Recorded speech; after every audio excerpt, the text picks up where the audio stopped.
All right, wonderful. Hi, everybody. Good morning, good evening, good afternoon, depending where you are. We are really excited to start this workshop on tidy time series forecasting using R. So this is just an introduction for day one. So this project has been actually brought to you by a partnership between different universities and International Institute of Forecasters. So myself and Mitch, we are leading this project, and actually we are the two instructors for the entire workshop. So my name is Bahman, and I am a reader or associate professor at Cardiff University in the UK. My main area of research is related to data science. In particular, I'm interested in forecasting and its linked to decision-making in healthcare operations and global health and humanitarian supply chains. I will handle it to Mitch to introduce yourself, Mitch. Hello everyone, I'm Mitch and I'm a PhD student at Monash University. I also do some consulting with my company Nectric, and I've been working in the forecasting space for 8 or 9 years now. And in particular, I've been teaching quite a lot at Monash University, specifically time series forecasting.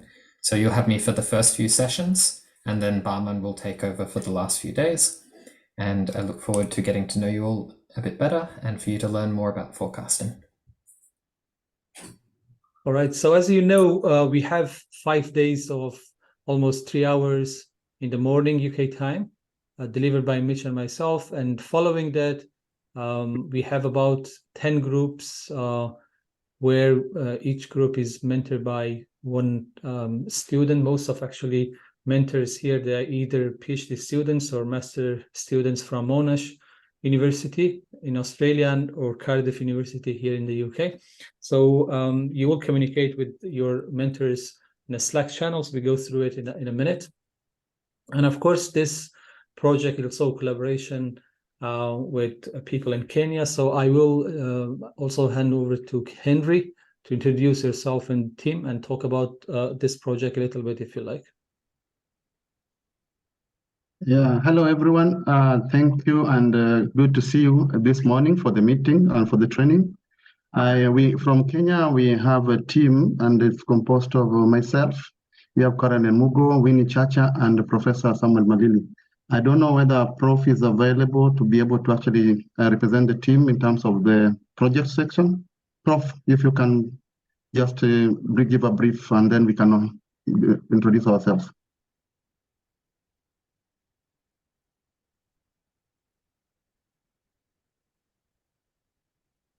Professor Malili, Prof. I know he's online. Maybe I cannot hear you. I'm not sure. So my system.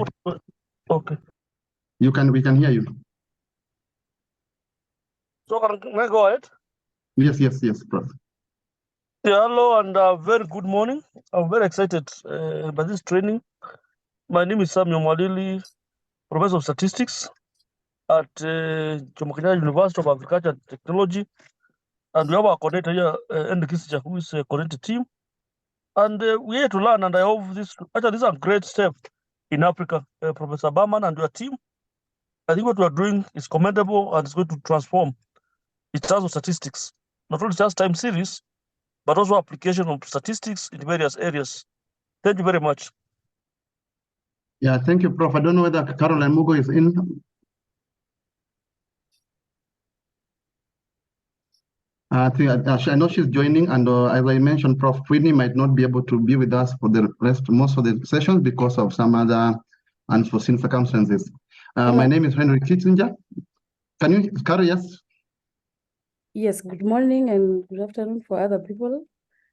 Caroline Mugo, part of the team that is coordinating this, and welcoming everyone. And I think it's a nice initiative. Thank you. Okay, I think, for me, my name is Henry Kissinger. I think I've interacted with most of the participants in terms of the administrative aspect. I've been sending messages, and I hope we were able to read the messages and also comply with some of the requests. I don't know, I think Prof will be talking about the issue about Slack and how we are going to be managing the other sessions. And for me, I work in Jomo Kenyatta University of Agriculture and Technology as a lecturer in the Department of Statistics and Actuarial Sciences. So back to you, Prof. Because of time, we can actually just start. Okay, yeah, thanks so much. So, well, some assumptions in terms of the training. This is not an introduction to R. We assume that you are comfortable with R and R Studio and you have used it before. It would be good if you are familiar with Tidyverse, but if not, I think it's not an issue. The most important thing is you are familiar with R and using functions in R. I think that would help. Also, this is not a course in statistics, so we are assuming that you are familiar with concepts like mean variance, the standard deviation, the normal distribution, quantiles, etc. And this is not also a theory course, so we are not deriving things. We talk about some, of course, the mindset of forecasting methods, forecasting, the theory may be a little bit behind them, but we're not going to derive anything. It is more practical oriented with applications in R. So the main key reference for the training is a book. Basically, I mean, this book, the latest version is called FAP3. It's the third version, Forecasting Principles and Practice. I will put also the link, or while I'm doing it, maybe someone else can put it in the Slack channel or maybe here in the Zoom. The book is available for free. And I think alongside this training, this is a fantastic resource to learn more about forecasting. There are a lot of data sets in the book. We introduce some of them in the course as well. We use some of them. And then the book is also includes a lot of exercises in R. So if you are familiar, like new to the area of forecasting, another book that I recommend to use is a book is a book that we just have published. The book also is available for free. Well, this book is not an in-depth technical book. It covers mines and bind forecasting and provides a very nice overview of forecasting methods and processes in the forecasting. So if you are new to the area of forecasting, I recommend you also to read this book maybe before even reading the FAP3. So this workshop is a part of an initiative called Forecasting for Social Good, in International Institute of Forecasters. And I think as we communicated, you will receive also a certificate of attendance from the International Institute of Forecasters. But to get this certificate, you need to be present in all lectures that we deliver in the morning, but also all sessions that are organized later with your mentors. So we need to find a way basically to make sure that you are present. So if you are absent from these sessions, you wouldn't receive the certificate. And if you are you haven't heard about IIF, is a non-profit organization founded in 1982. Basically the year after I was born. And this is dedicated to developing and knowledge distribution in the area of forecasting. So there is a conference organized by IIF. There are 2 journals, an academic journal, a practitioner journal. So if you are interested in the area of forecasting, basically this is an organization to follow. The Forecasting for Social Good is an official committee of IIF as well. We have a LinkedIn page, a Twitter page. So if you want, you can follow us and receive the updates. We even have a small funding actually tailored to researchers in developing countries. So if you are interested, you can also apply for that funding in the future. So another thing is if you you use social media like LinkedIn and Twitter, and you want to use this to advertise in terms of what you learned in this training or what you find useful, you can use this hashtag as well. So AFRICAST and F4SG, both in LinkedIn and Twitter. So now there are 2 quick polls that I will run. Maybe I will come back to this 2 poll later just to get an idea of your skills in R and forecasting. So I will come back to this later. I will share the link in Zoom, and you can basically vote there. Well, there are a number of packages are required for the training. So it's Tidyverse, FPP3, Gigali, and Segrants, and ASTSA. So you need to make sure that you have installed these packages before starting working on the exercises that we provide later. This is the outline of what we are going to cover. So we have 5 sessions. So today we have basically the first sessions. And here, basically, you have the chapter of FPP3 book that corresponds to each topic we cover today. So we start from basic of time series analysis and the temporal data that is required for that.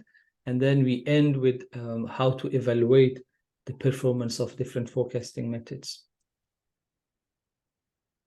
This is also a website where you can access the material. We also share this later with you. So in terms of the schedule for every day, we start at 8 a.m.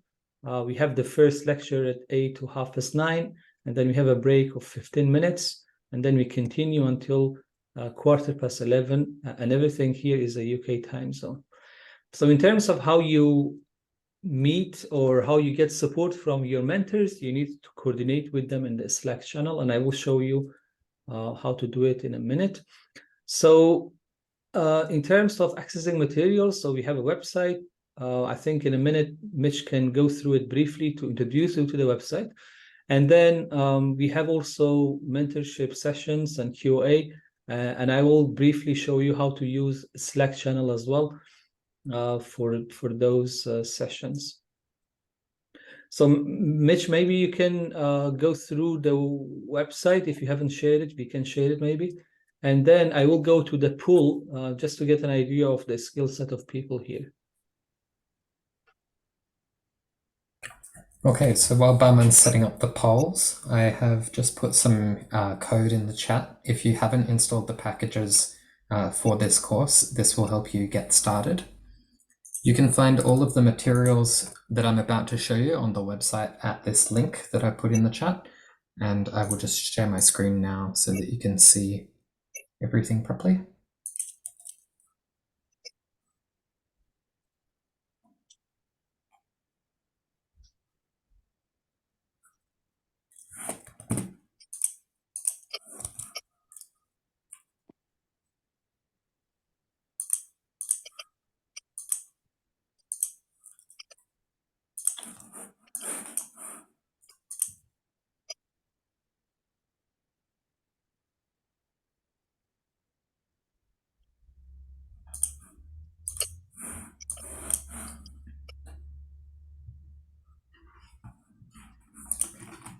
Okay, so hopefully you can see at the top here is the same link as what I have described in the chat. That is workshop.f4sg.org/AFRICAST. That's forecastingforsocialgood.org/AFRICAST. If you haven't yet seen this website, I recommend you jump on the website now and have a little look around. I'll put the link in the chat one last time for those that have just joined us. The main page of this website gives you a brief overview of the goals of this course and what we hope for you to learn by the end of this week. A little bio about myself and Bahman, but more importantly is the information for how we'll communicate through Slack, the mentors, and the required software. So I see there's a question in the chat. The ASTSA package, if you copy this code here, and bring it into R.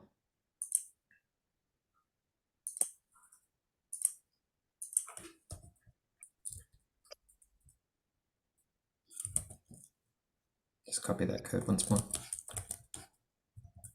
If you put that code into your console and then press enter to run the code, that will set you up with all of the software that you need for this week.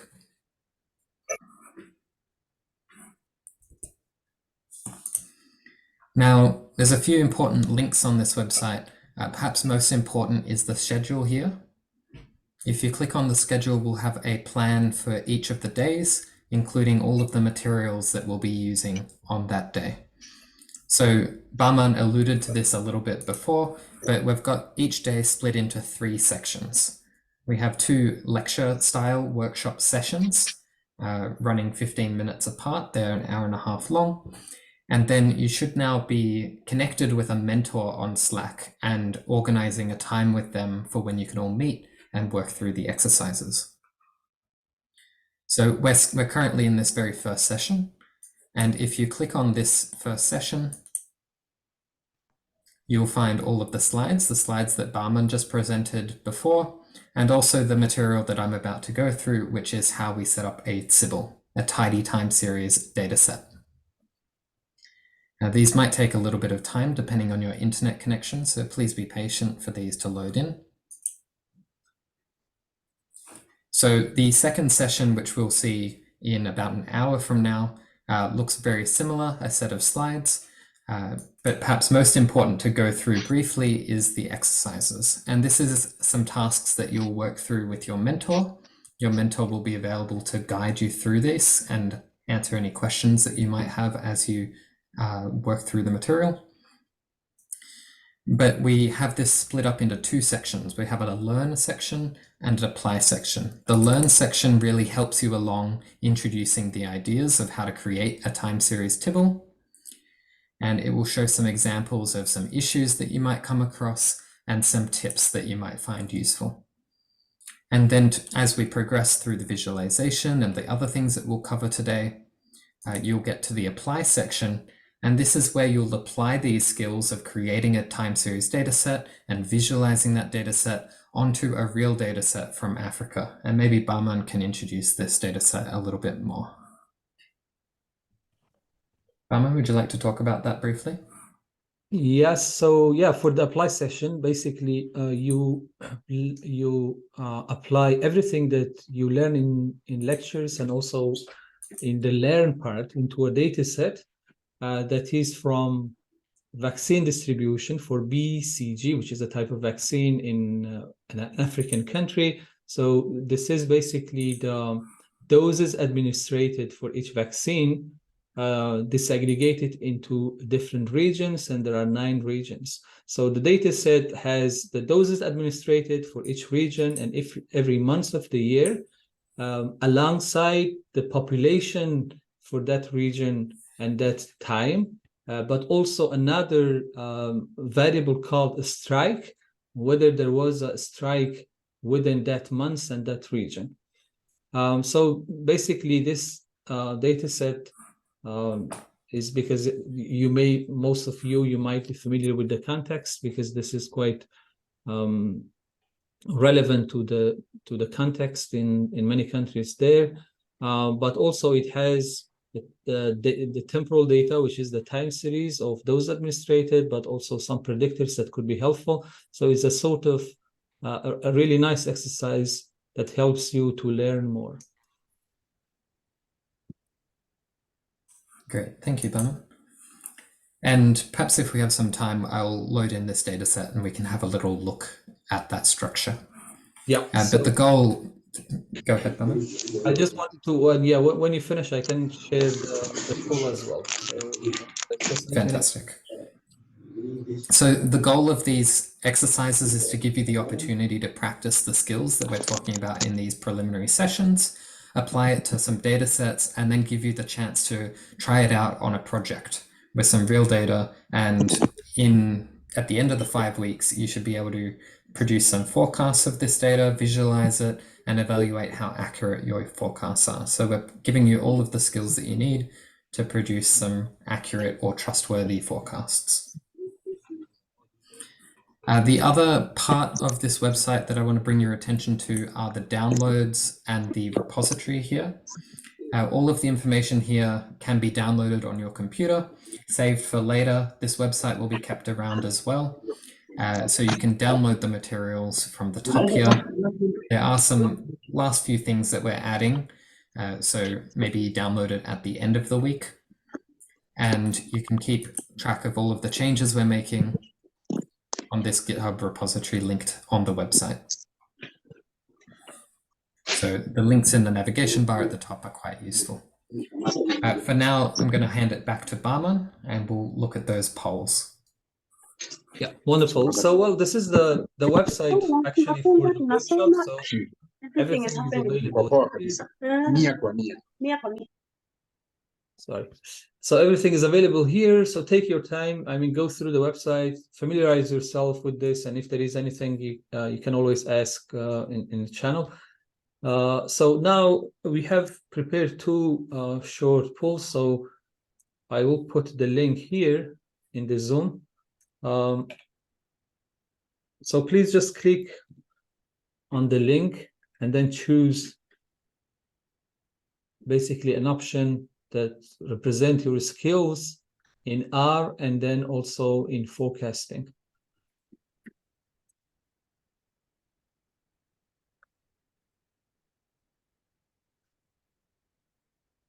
Okay, so you just need to click on the link and then basically vote. Okay, so you should see this live.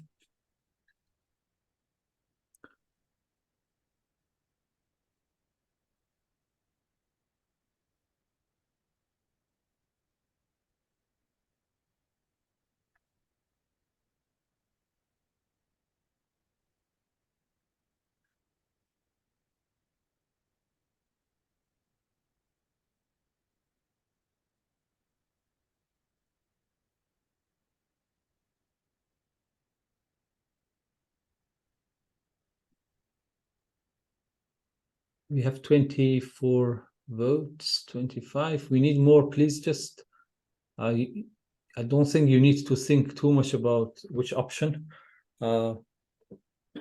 It's just to get an idea of your skill sets here. And then there is another slide actually next to this, which is about forecasting as well.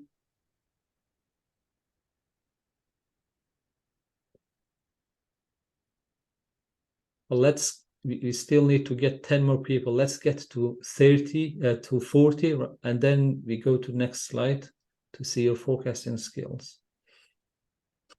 We still need 8 people to vote. Right now, 6 people. We're getting there.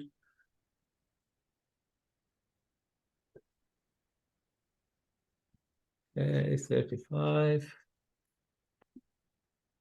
Hello, we need 4 more people to vote, but we are getting there, and we have now, I think, an idea of. So we don't have any beginner or never use, which is good.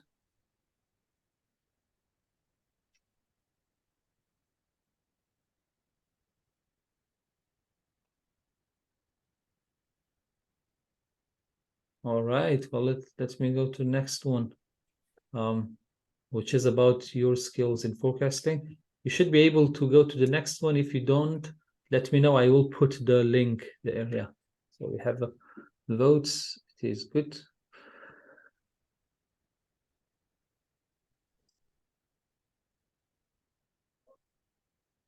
Okay, so this one is slightly different. We have some people in the left-hand side, beginner or unknown to this area. And the majority of participants are still learning about forecasting, which is great.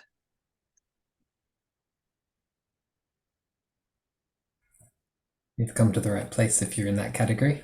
I think Bahman's done a great job at finding suitable participants. I think absolutely. So if you have good skills in R, which seems like to be the case for most people, and yeah, you want to learn forecasting, this is the place to be. Okay, wonderful. Well, that's really good. Thanks so much.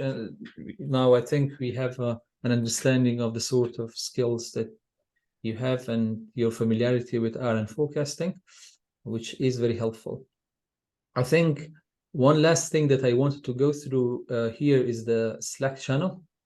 So I will just go through this. I think depending on actually where, because this is used for other sort of projects as well, but depending on your group, I think you should be able to see, do you see my screen? Yeah.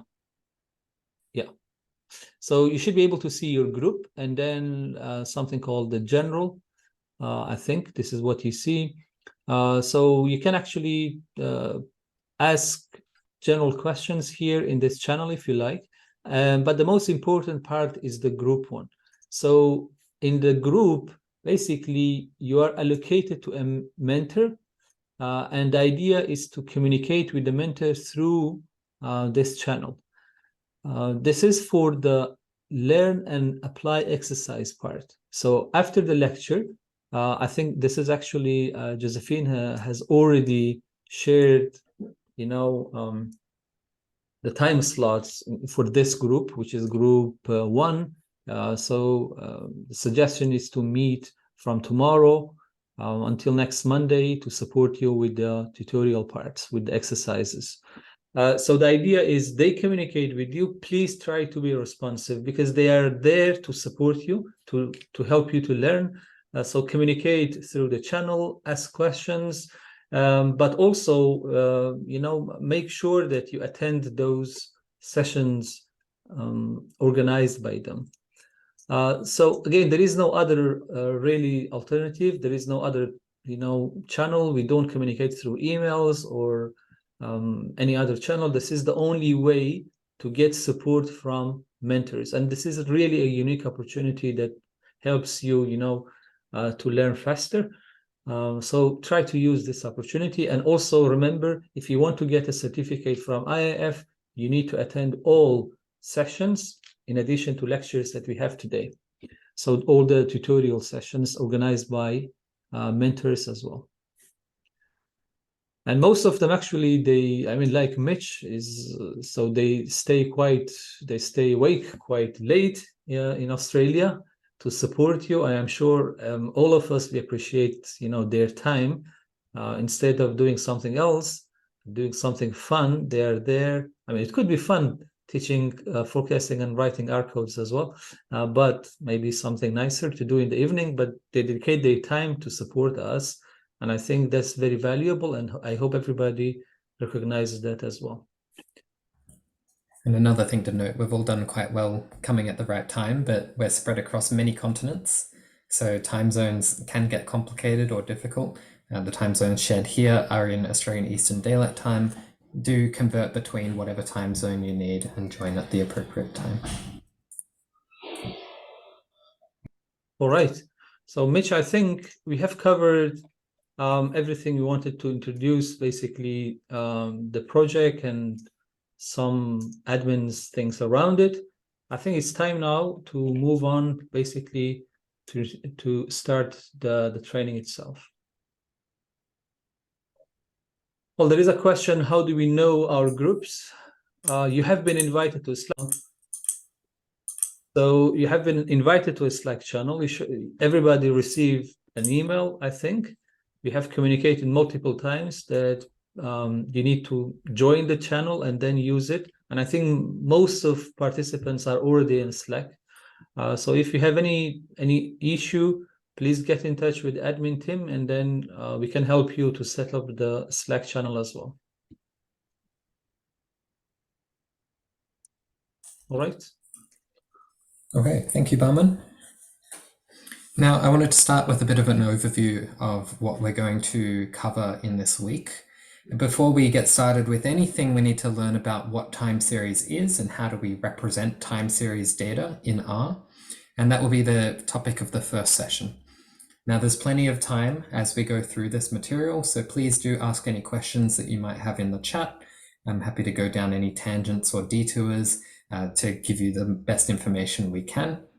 And with all of these sessions, I believe we've factored in some extra time for questions, so please don't hesitate if you have any. Later today in the second session, we're going to talk about different patterns that we observe in time series, like trends and seasonalities, and also how we might identify those patterns using various visualizations.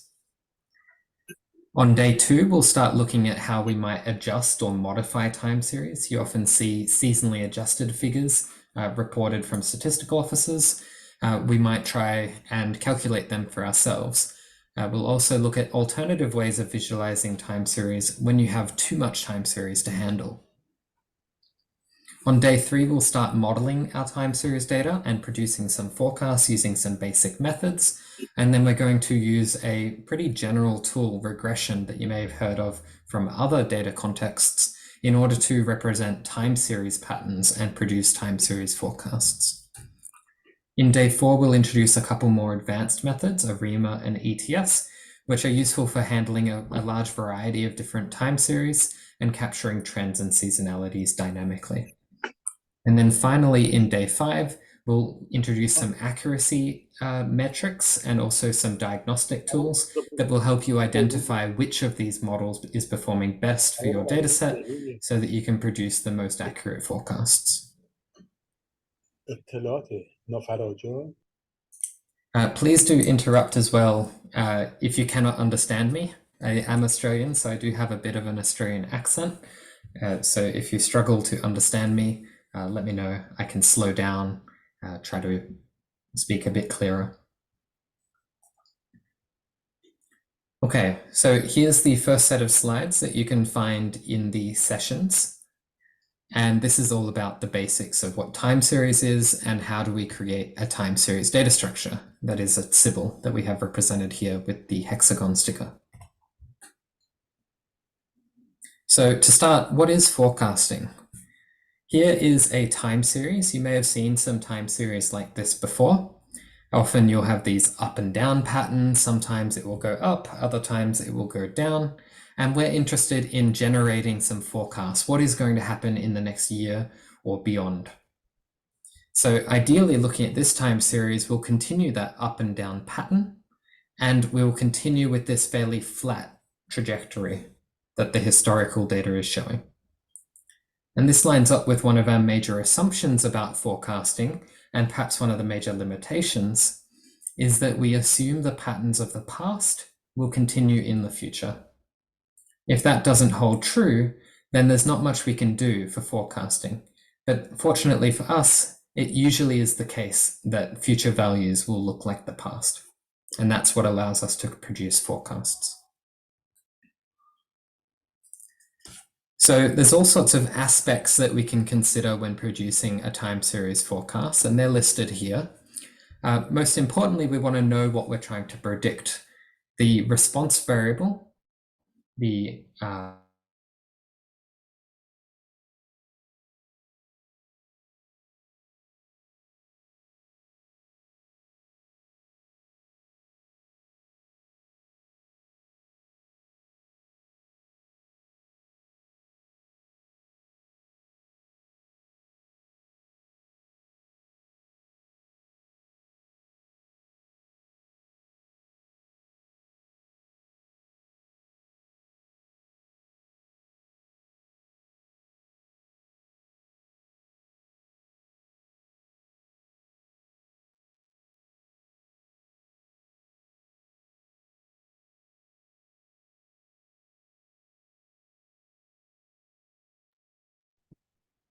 All right. Did we lose Mitch?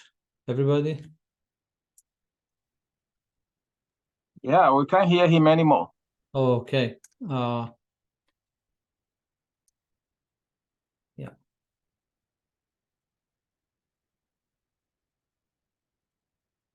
I'm not sure what happened really. Just 1 second. Let's see if he can join. Otherwise, I can.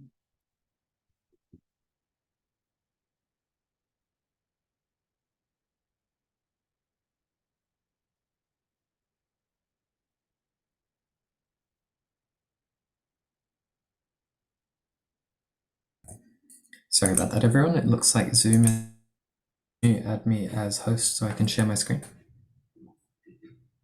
Yeah, sorry, I don't know what happened. Mitch is okay. Yeah.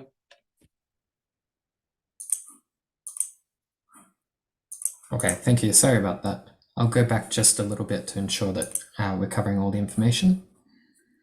So in order to produce some forecasts, we need some data. We need some historical information in order to predict the future, to observe the patterns of the past and replicate that onwards.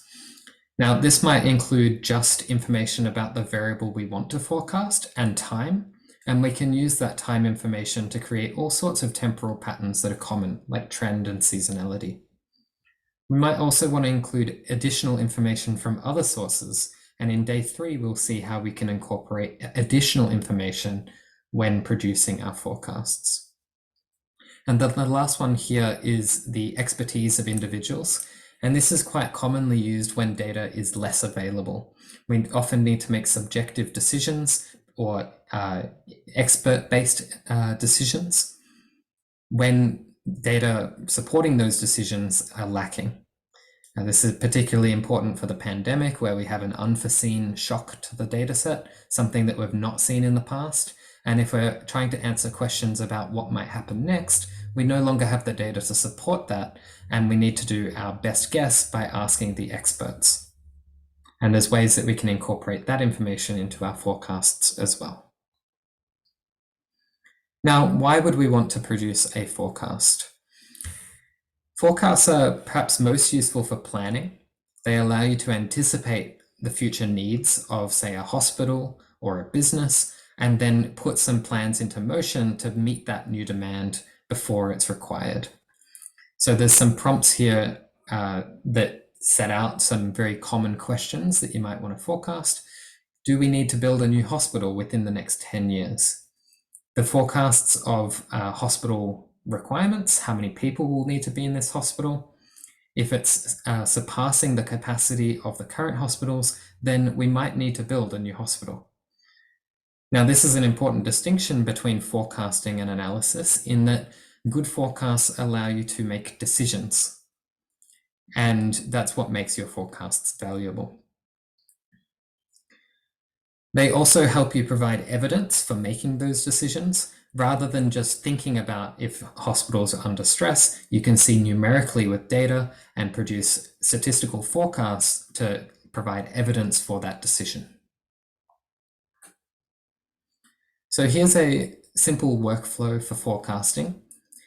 You first start with a problem. Now, very often we start with a data set and try to produce some forecasts for our interests, but to make a good forecast, we need a problem that needs answering, a decision that needs making. And then from that decision, we need to determine what sort of data we need. What are the requirements that need to be considered when producing our forecasts?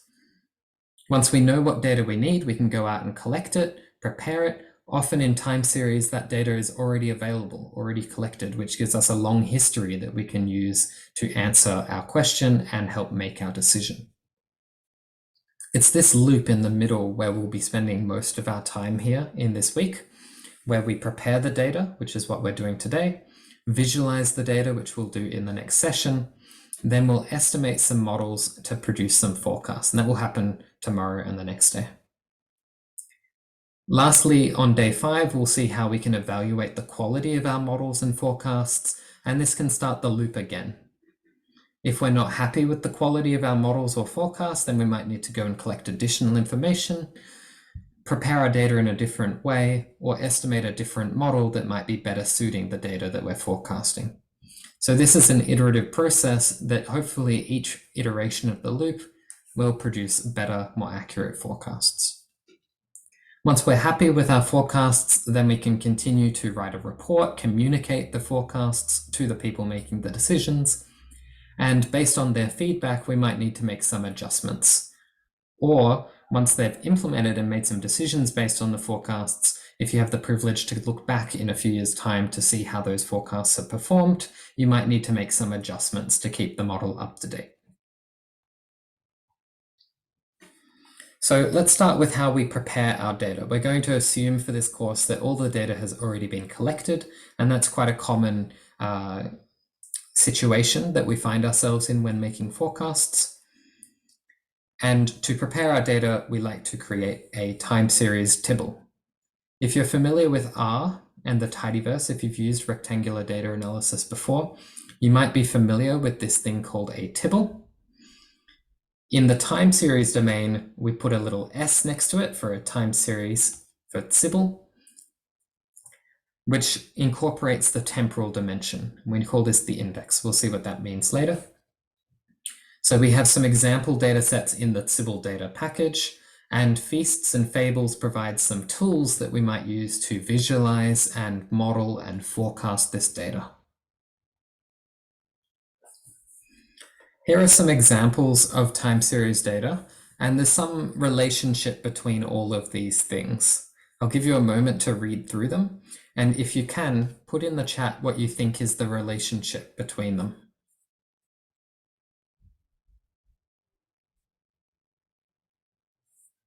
My voice is breaking. Thank you for that. I will check my settings.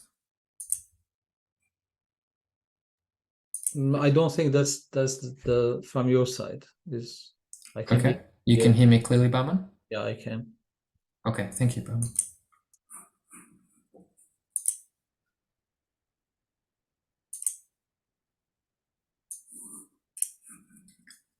Yeah, the common thing in all time series is time. And importantly here, the time frequency of these data sets are different. You can see the very first time series example here, the Olympic winning running times, is measured every 4 years. The frequency, every observation that we get, are 4 years apart. The next example, annual profits, happens every year, and then incrementally, each of these examples are more frequent in time, in the regularity of the observations. We start with, we then have quarterly, monthly, weekly, and daily data. As we get more regular, more frequent, the patterns that you might observe become more complicated. So we're going to be focusing this week on monthly and above, which is quite useful for planning. But if you do encounter some time series that are more frequent than this, maybe you get hourly trips to the hospital or weekly reports from a company, you can aggregate that data up to a monthly frequency and use a lot of the same techniques that we're covering this week. And for planning purposes, you often don't need to know what happens every hour. Every month might be sufficient for long-term planning of building a hospital or these larger construction projects. Now, the most frequent of all these are time-stamped stock transaction data. This is event-based data, which happens right at the millisecond when that event occurs. And often we'll aggregate this up into more regular intervals, such as 5 minutes or an hour. Each of these forecasting problems might require a different model because they have different patterns that are evident within. And we'll see lots of examples of them throughout the week. Here are the packages that we'll be looking at throughout the week to look at the data, model it, and forecast it. A lot of these you may have seen already. For instance, you may have seen dplyr, ggplot, and maybe even lubridate from the tidyverse packages if you've used R before.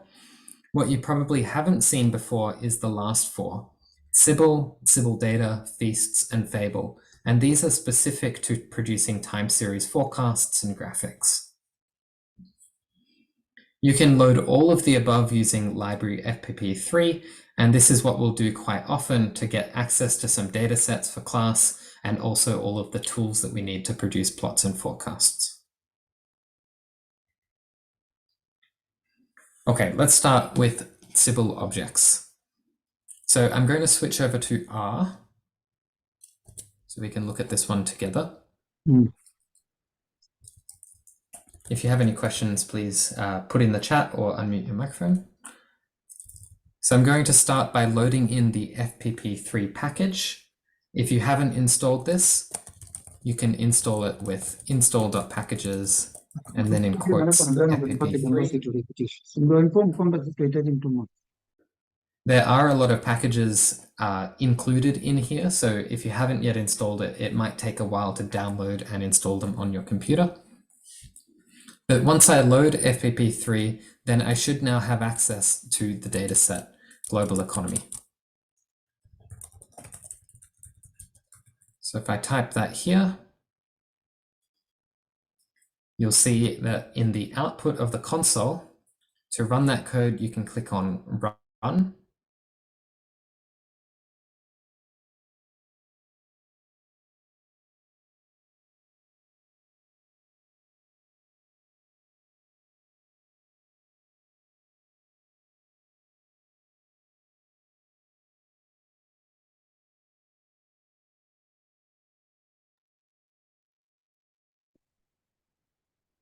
Yeah, I think we did lost him again.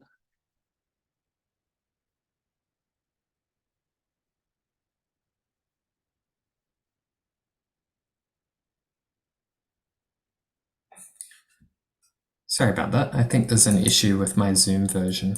I will get that updated before the next session. Yeah, that could be the reason. Could you make me host again, Bahman? Yeah.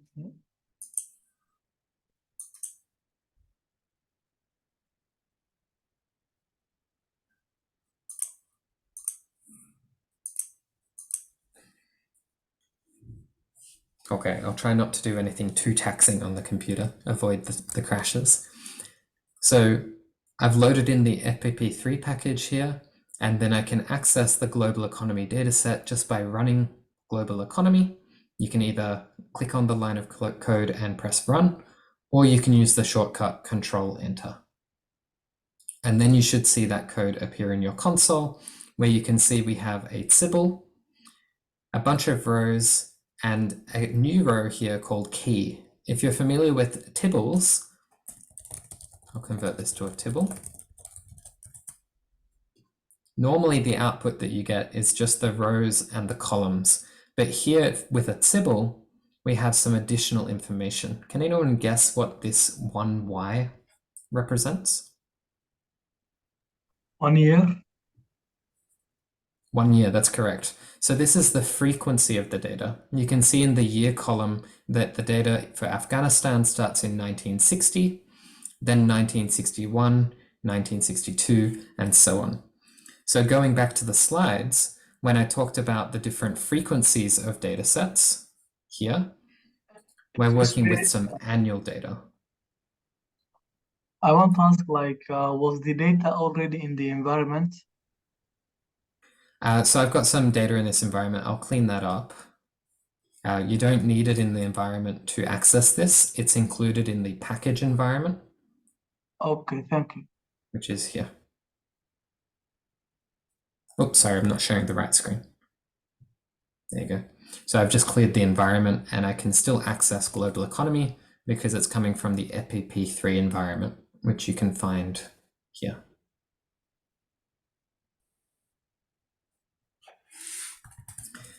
So you're correct, this 1Y represents 1 year, and this is the frequency of the data in the time series. So by setting it up as a tibble, which we'll see how to do shortly, it adds some extra time series information to R.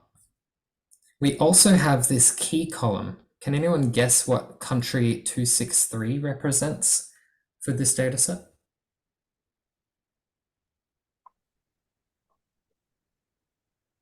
263 countries. I don't know.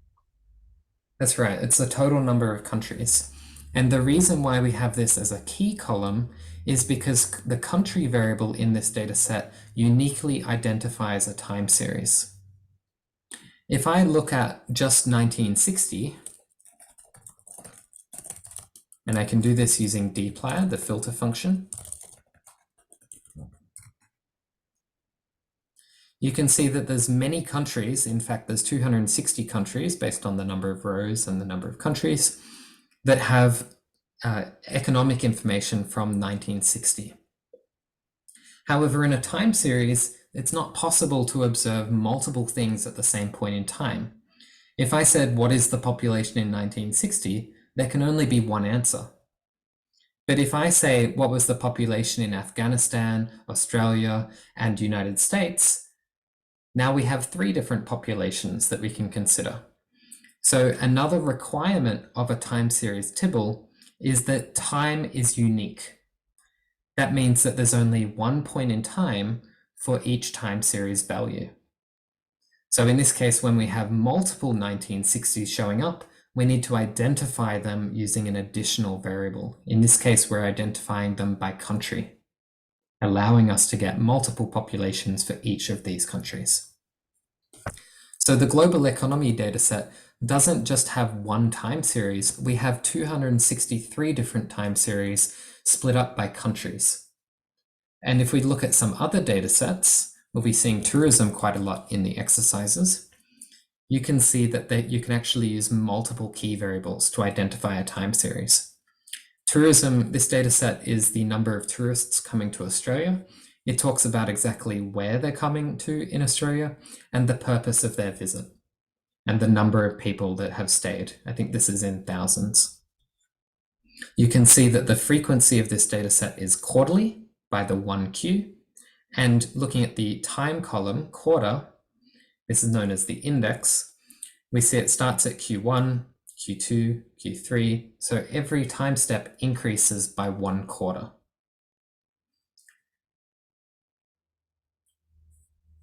There's a great question in the chat. When is using multiple keys necessary, like in the tourism dataset? We don't need to use multiple key variables here. We could create a single column that contains all of this information, but it's useful to use multiple key variables when we describe multiple different ways that the data is split up. This allows me to filter out specific things. So maybe I only was interested in the holiday travel. I can filter the purpose of visit to be holiday. And now I have only 76 time series left because they're only holiday purpose. Similar to country, where we just had one key variable, maybe we had an additional layer of separation here. Maybe I had the region within the country. It would make more sense to have two variables here, one for country and one for region, so that I can filter on either of them. When it comes to identifying a unique time series, that is that 1960 only shows up once, it will use the combination of all of the keys in the dataset. And if it doesn't pass that check that the time is unique, it will give you an error and help you find where the problem is. The exercises show you an example of when that might happen. Okay, let's head back to the slides.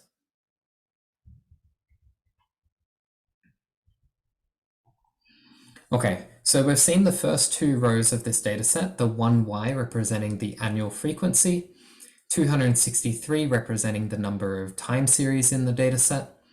But the columns also have special meaning. The first column here we call the index. The index is where you have all of the time information. The next column is the key. These are the variables that uniquely identify the time series. And then the last four columns here are the measured variables. The measured variables are what we might want to predict, the variables that we might like to forecast into the future, or it might be some additional information that can help us when we are producing our forecasts. So here's the tourism data set that we just looked at in R together. Can you tell me what the index and key variables are?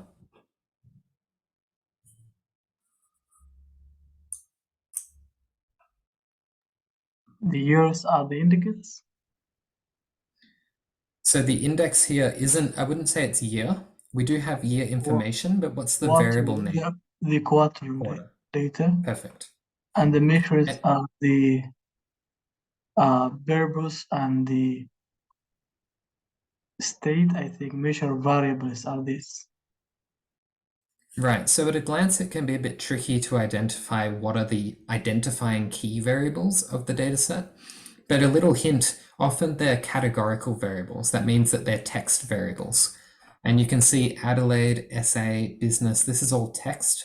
So that's probably used to identify the time series.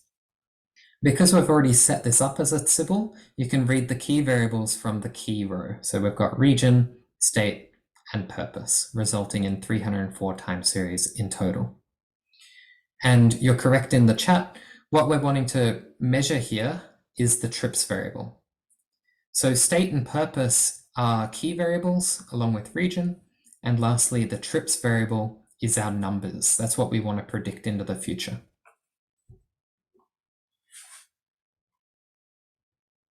So that's the separation for this data set. Okay, so why we like to use a Sybil.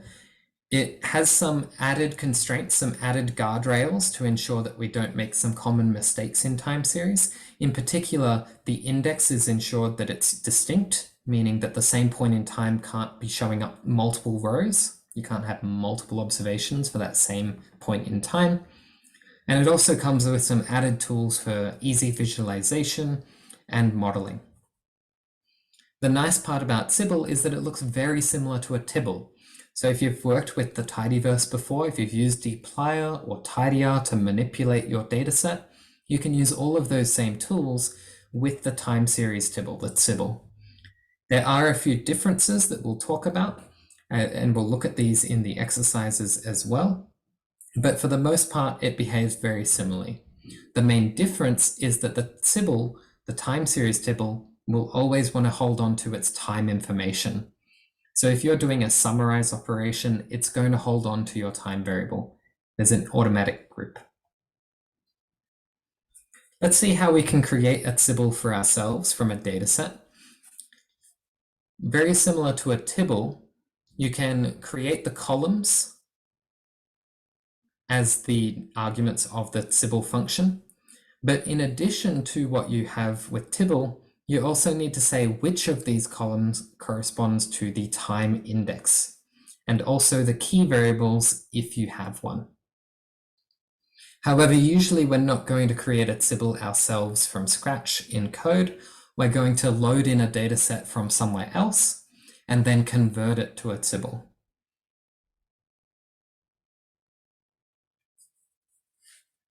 Now, before we can convert it into a Sybil, we need to think a little bit more about the time index.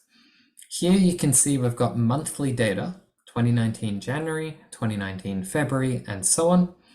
However, the variable type is CHR. That stands for character. So currently these are just text values. We haven't converted it into a point in time yet. To convert a text value or a numerical value or a date into a time class of the appropriate frequency, we must mutate that column using the appropriate function. So if we have monthly data, we use year month. If we have weekly data, we use year week, year quarter for quarterly data, and so on. There's a table that we'll see shortly. But the most important function from this slide is as Sybil. As Sybil will take you from a Tibble that we had previously and convert it into a Sybil. And now we can see the 1M, making sure that we've identified the correct time column with the correct monthly frequency.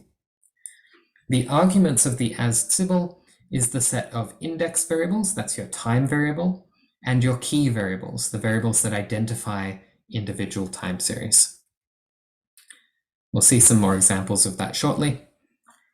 Here are a summary of the functions used to set up various frequencies. So most often we'll be working with annual, quarterly, or monthly data. But if you're working with daily or sub-daily data, the class of this is probably correct when you load in the data already. If you've got quarterly, monthly, or weekly data, you'll probably need to convert it to the appropriate class using year quarter, year month, or year week. Okay, let's try to create a time series Sybil from a data set on the web. So this data set is about the Australian prison population, and it looks a bit like this. We have a date column, we have the state of Australia where they were incarcerated, where the prison is, the gender of the prisoner, the legal status of the prisoner, and whether or not they were Indigenous.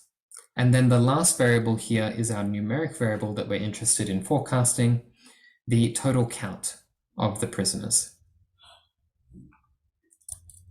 So let's switch back to R and see if we can create this ourselves.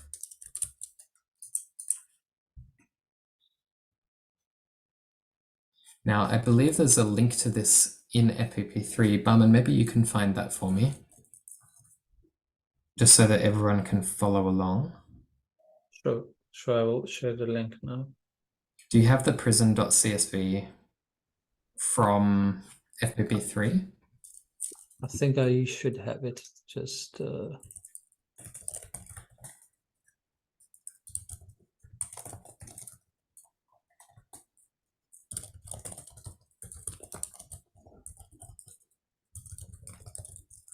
Just gonna guess what it is. No, it's not that one.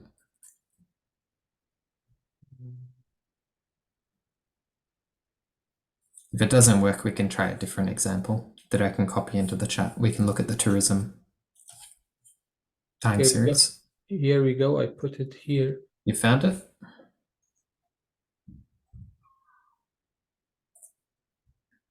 Is that what you're looking for? Perfect, that looks good. So Bahman's put in the chat some code that will allow us to get this data set from the FPP3 textbook. And the amazing thing about Read CSV is that you don't need your data set on the computer. If you put that web link to the data set online, it will download it for you and read it in automatically.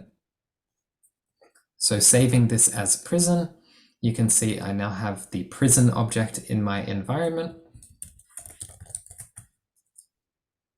but it's currently a tibble, which if you've used Read CSV before, is probably what you expected. But we need to convert this into a tibble. So I'll give you a moment to try and run the code that Bahman's put in the chat so that we can create the tibble together.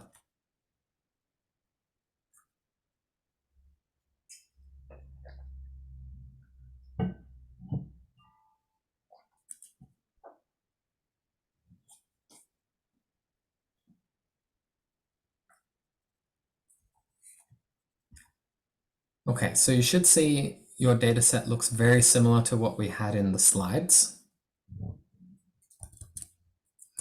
And then the last step to convert it into a tibble is to use the as_tibble function.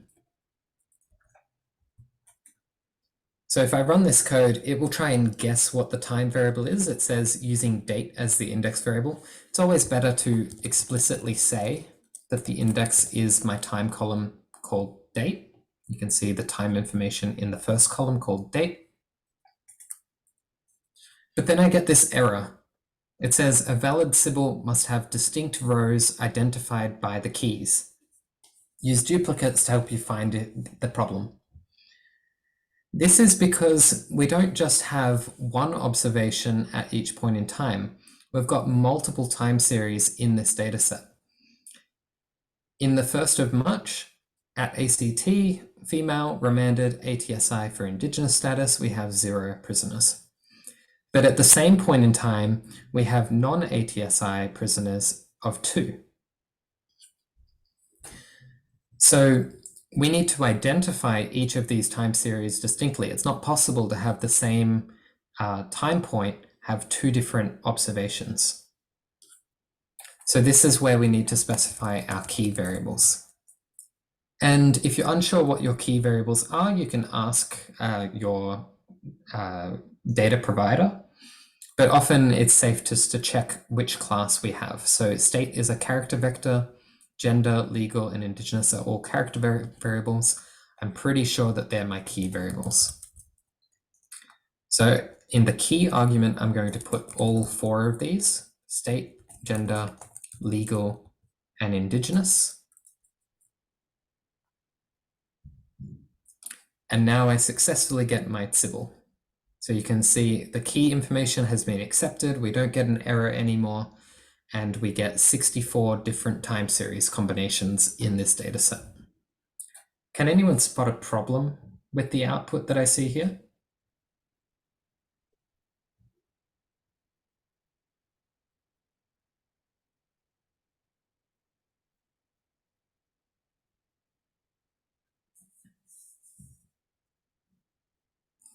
So looking at the first row of this data set, we have a tibble. We've got a lot of rows and columns, and it tells me that my frequency is 1 day.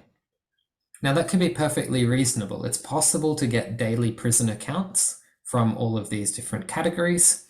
But if I look at my date column, I see that 1 day doesn't seem exactly right. Instead, my first observation is March 1st. My second observation is June 1st, September 1st, December 1st. It seems to be 3 months apart. But my automatically calculated interval is just 1 day. This is a very common problem that we encounter when loading in time series from datasets. Even though we've got monthly data or quarterly data here, people love to store data, time series data, using dates.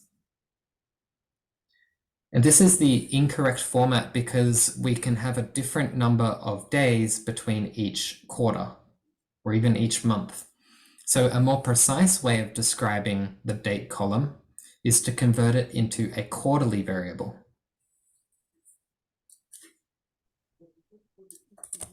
So this is shown in the next slide. If we modify our date column using year quarter, we convert our date variable into a quarterly variable. And this is the appropriate frequency for our time series data. So let's see that.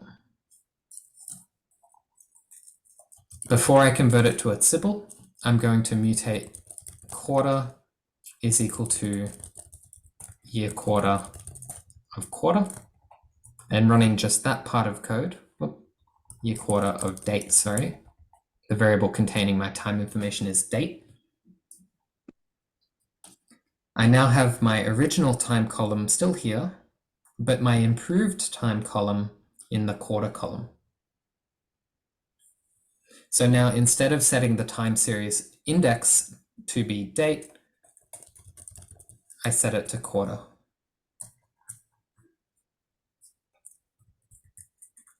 So the resulting symbol using this quarter column as my time variable now has the correct frequency chosen as 1Q. There's a great question in the chat looking at the original data. So let's scroll up and see that. Here it is. Is it not possible to immediately identify the frequency? So with our familiarity and a bit of guesswork's the important part here, we can guess that the first of the month is actually saying the entire month, or all of the time between this and the last observation. We can see it as quarterly. But to a computer, or even to be precise without any guessing, it is possible to only measure these things on the first day of the month. It might not be the total number of prisoners in that month. It might just be the number of people on that day. So it's perfectly reasonable to have daily data only observed on the first of the month and it not be considered monthly data. So we make the distinction between this by removing the day variable from this date. So that's why it's important for us to convert days into quarters if we have quarterly data. The reason why we get 1 day when we use the date variable is because the lowest common denominator between that column is 1 day, because some days have 28, 30, 31 days, some months have 30 days in them, 31, 28. It's variable. So when we want to produce some forecasts, if we had the counts on the first day of the month, what's to say we're not interested in forecasting the 3rd of the month or the 5th? So the frequency here will change how our plots and our models interpret the data. I hope that helps answer your question. So the process to convert my data set from the CSV prison, loading it in as a tibble, is to first convert the time variable into the appropriate frequency and then convert it into a symbol.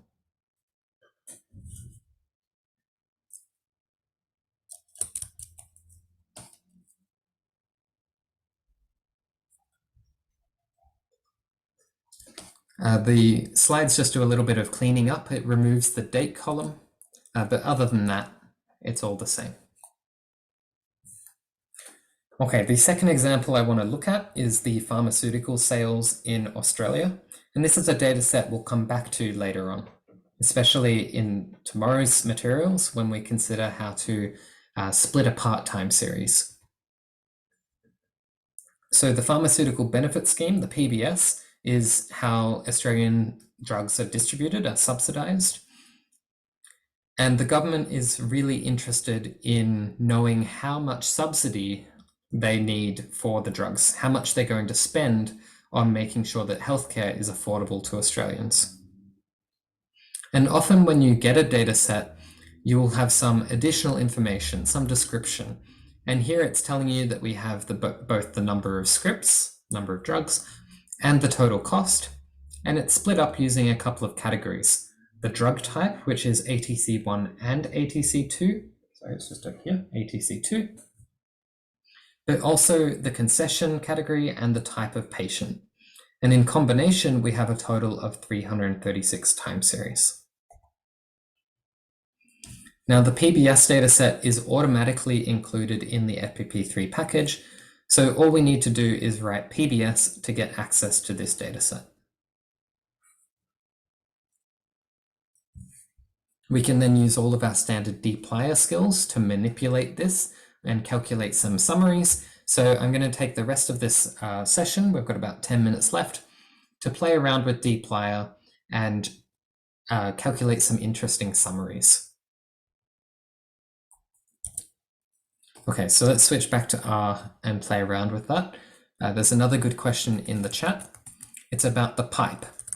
So if you've used R for a while, you may be familiar with the Magritte pipe. That's known as this pipe with the percent greater than percent symbol. And maybe I write some dplyr code to find all of the different ATC1 drug types. So I've got 15 different types of drugs in the broadest category. Now this is the same as the regular pipe. So if I switch that with the native pipe, the one included with modern versions of R, you can see we get the same result.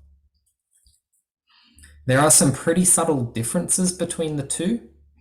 Importantly, if I have the numbers 1 to 10, and I want to calculate the average, I can use the mean function and it works fine. But you see, I didn't put the round brackets around it. Oops. I didn't put the round brackets around it because with the Magritte pipe, you don't need to. However, with the base R pipe, it requires a function call. So in particular for the native pipe, you do need to put the round brackets around it. The advantage of this is that it might be a bit easier to read, and it's also a bit faster to run, ever so slightly faster. But that's a great question.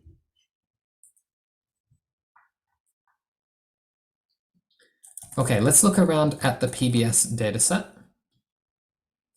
You can see the frequency of this dataset immediately. Can anyone put in the chat what the frequency of this data is? And where you might find it?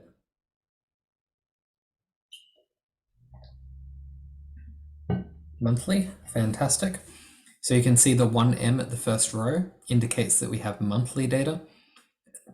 And that's based on the month column here. It's not the name of this variable, month, it's the time between observations. So you can see 1991 July, August, September, there's 1 month between every observation. You can also see the key variables that we talked about in the data description before. We have concession, type, ATC 1 and 2, which is the type of drug category that we're looking at, and there's 336 total time series. How would we calculate the total cost to the government for subsidizing these drugs? You can see the two measured variables here. We have scripts and cost. So if we wanted to calculate the total cost to the government, we might summarize cost is the sum of cost.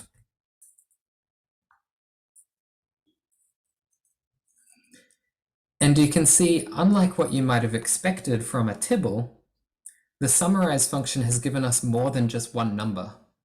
It's actually given us 204 different points in time. And that is because we're working with a time series.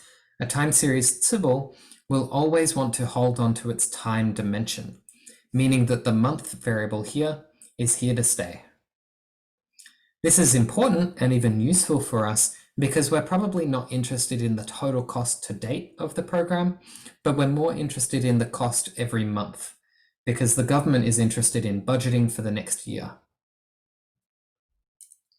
So if I look at this data set, maybe just the end of the data set, we can do month n equals 10. These are the largest month variables, the most recent. You can see that it's costing the government $429 million for subsidizing the drugs in June. Maybe we're more interested in annual figures though. Maybe we're more interested in the split between concession and not concession, if people need more support or not. This is where we can use our group by or index by functions. So here's my data set. If we're interested in concession or not concession, you might be familiar from dplyr, the group by function, which you can also use here for Sybil. So if I group by concession, you can see that there are now 2 time series in my data set, whether they were concessional or not, if they were general drug paying citizens. And you can see the majority of the costs to the government in the most recent month was 337 million for concessional payments or concessional subsidies and 92 million for general subsidies. So there's different ways that you can split up the time series based on groups.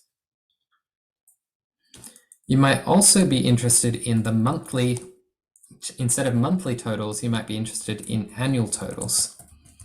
And this is where a special group by function that you wouldn't have seen before, known as index by, comes into play.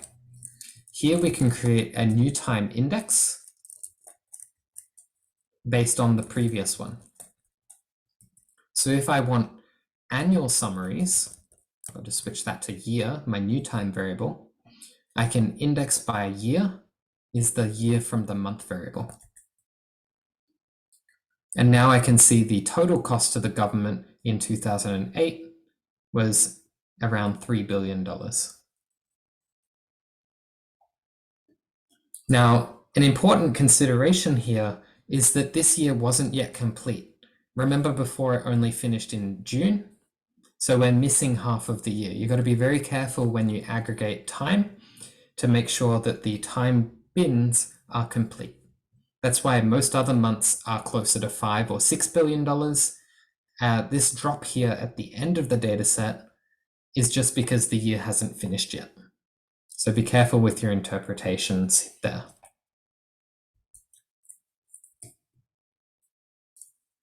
There are, of course, many other ways that you might split up the time series. For instance, you might want to focus on a specific type of drug. We saw how to filter out specific time series before. Here we are filtering out the second drug category to be A10. I think this is a type of diabetic drug. And then we've calculated the total cost for this specific type of drug, regardless of if it was concessional or co-payments or the other key variables. We've added up the total here.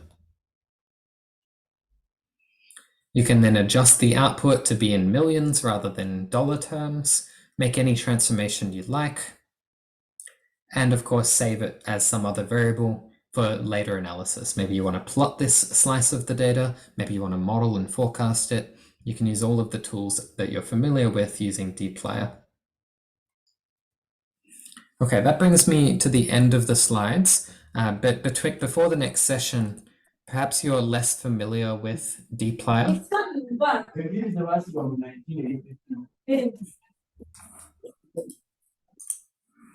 If you're not so familiar with the tools that we've just seen using dplyr, you can brush up on your skills on the website here. In the preparation, you can see this website here, the Learn Our materials, will help you get some practice with working on dplyr and ggplot2. So I'll just open this website briefly. You can see if you're having trouble getting started installing R and navigating RStudio, there's some help here. The basics of R programming is here, such as the pipe operator. And importantly for data wrangling that we were seeing just now, Chapter 5 talks about how to use dplyr, all of the functions that we just looked at, and also tidyr if you need to clean your data set. So there's some useful resources linked on the Forecasting for Social Good website, and I'll also put this link in the chat if you needed some more practice with dplyr. Okay, I think we're finished 4 minutes early. Or have I run over time? No, 4 minutes early.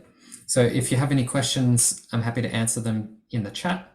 And other than that, we will see you all in 15 minutes to learn about how we visualize this data and talk about some of the patterns that commonly exist in time series data.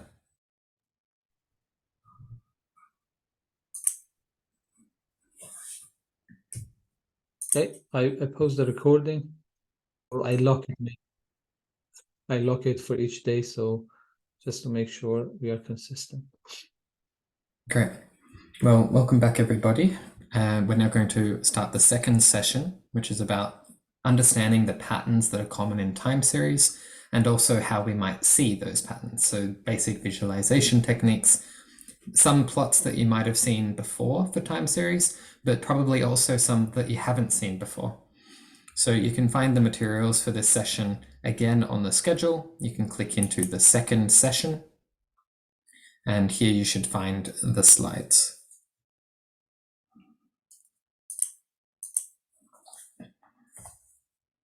So what time series patterns are common in time series data? There are a few main patterns that we like to think about. The level of the time series is the center point. If you've used regression modeling before, this is what we call the intercept. It's analogous to the intercept.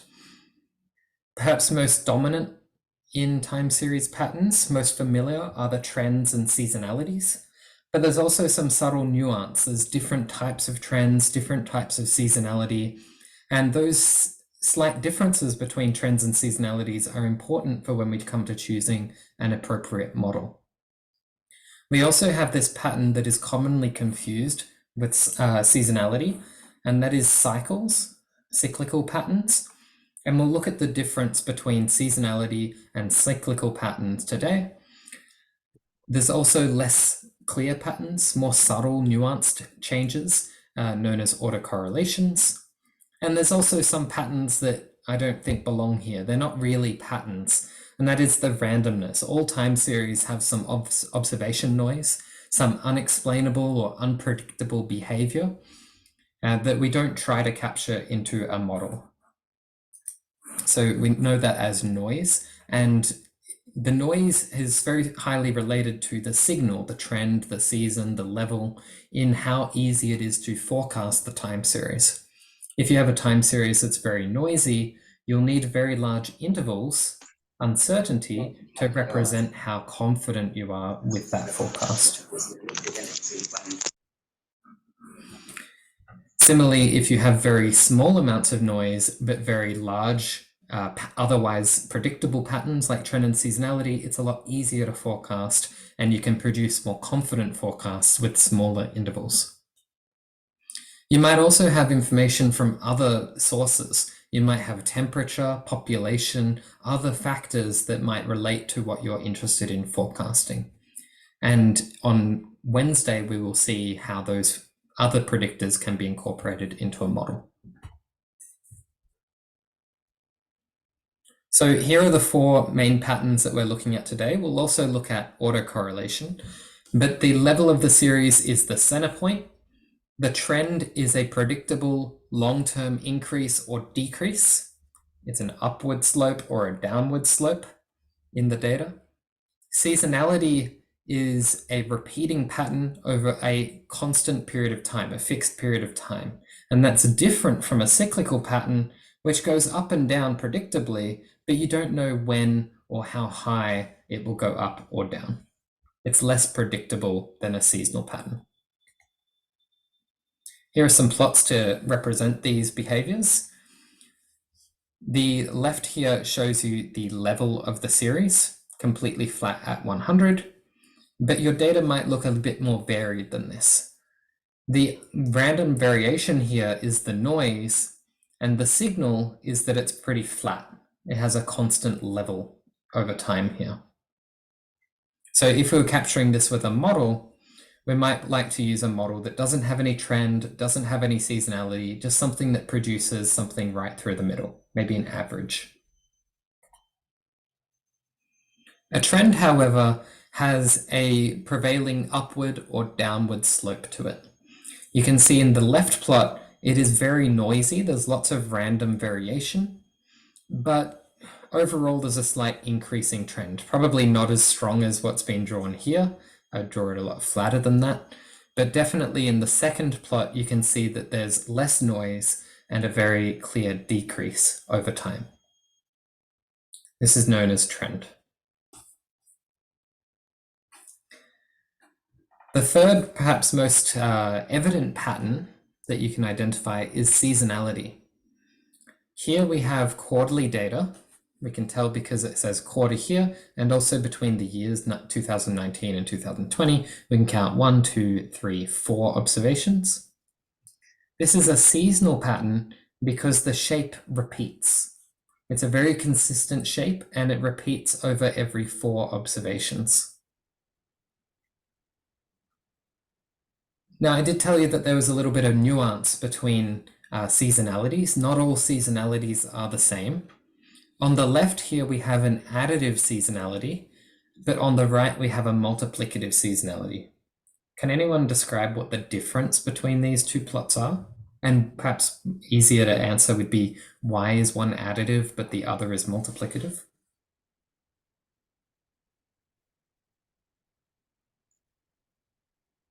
Bit of a tricky question, I understand.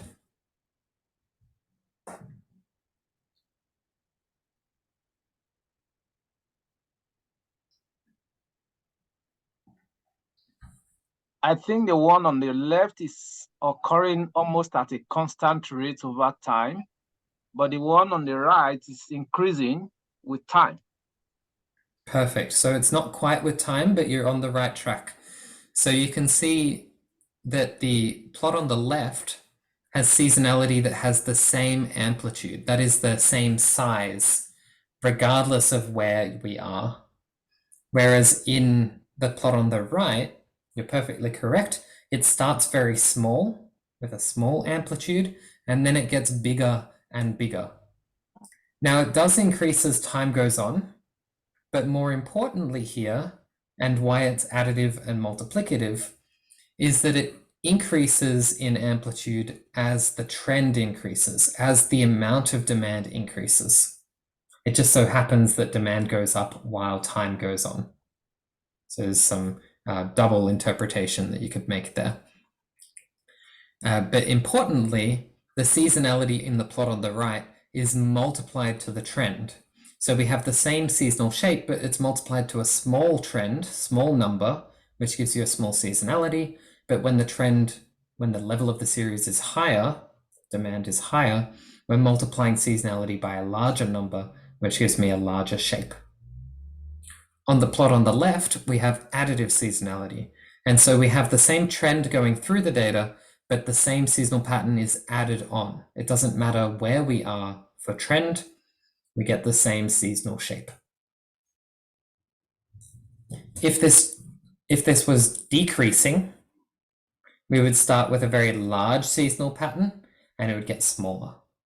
That's why it's not necessarily with time. Thanks for your answer. Okay, this plot is quite interesting. This is cement production. I think this is also another Australian time series. You can tell that my dataset collection is a bit biased by my home. But you can see there's this repeating pattern. There's in fact 2 repeating patterns here. This is quarterly data again, and it's perhaps most clear at the end of the data. We have these regular up and down patterns every 4 observations. That's the seasonal pattern that we saw before. But you can also see there's these periods of increase and then drop, and I've separated them with the dashed lines. Now, these dashed lines aren't always the same amount of time apart. This is about 7 years apart, whereas the one before it is a bit longer. Perhaps it's 10 years apart. So we have an inconsistent duration between these repeating patterns. We also don't know the exact shape that that pattern might have. They all appear to have a similar trend, but maybe one goes higher than the others. This one seems to go up faster and a bit flatter towards the end. So the inconsistency both in the shape and the duration makes this a cycle rather than a seasonal pattern. I'll show you another example of a cycle later. So these plots that we've seen before all have the variable of interest on the y-axis, and the x-axis contains time. And this is a very natural way to look at a time series plot. You've probably seen time series data represented with this plot before. This type of plot is called a time plot, and we can create it in R using the autoplot function.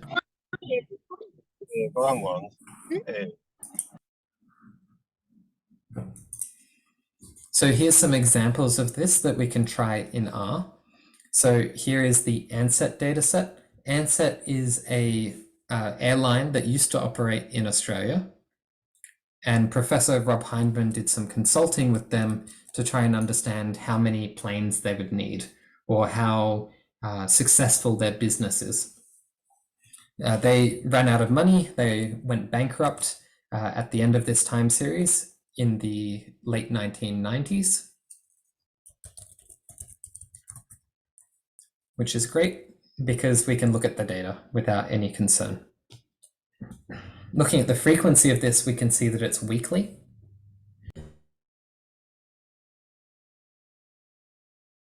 And weekly data isn't that common to find in time series. Often you'll have daily or monthly. It's not as common to see weekly.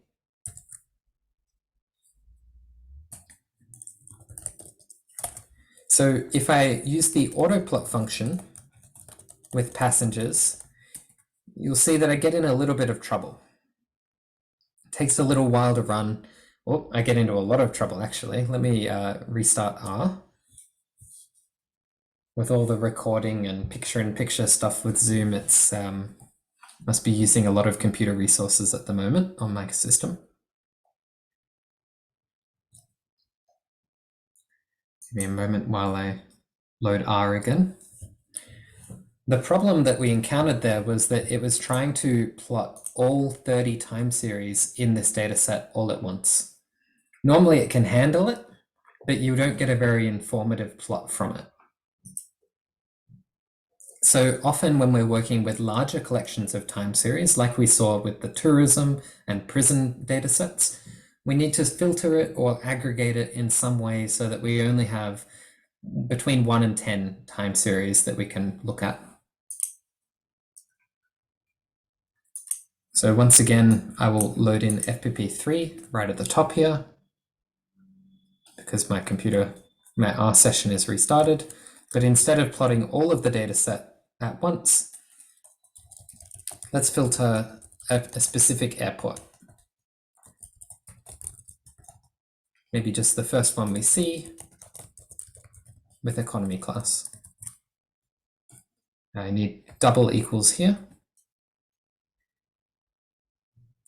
So you can see with this filter, I've taken my key variables, airports and class, to isolate just one time series between Adelaide and Perth in economy class. Creating the autoplot of this, you can see on the plot panel here, the number of passengers over time. And there's a couple of very interesting features here. In particular, we have this very large drop that I'm partly blocking just before 1990. And this was a very long strike that happened. All of the pilots refused to fly the planes, and so there were no passengers for that period of time.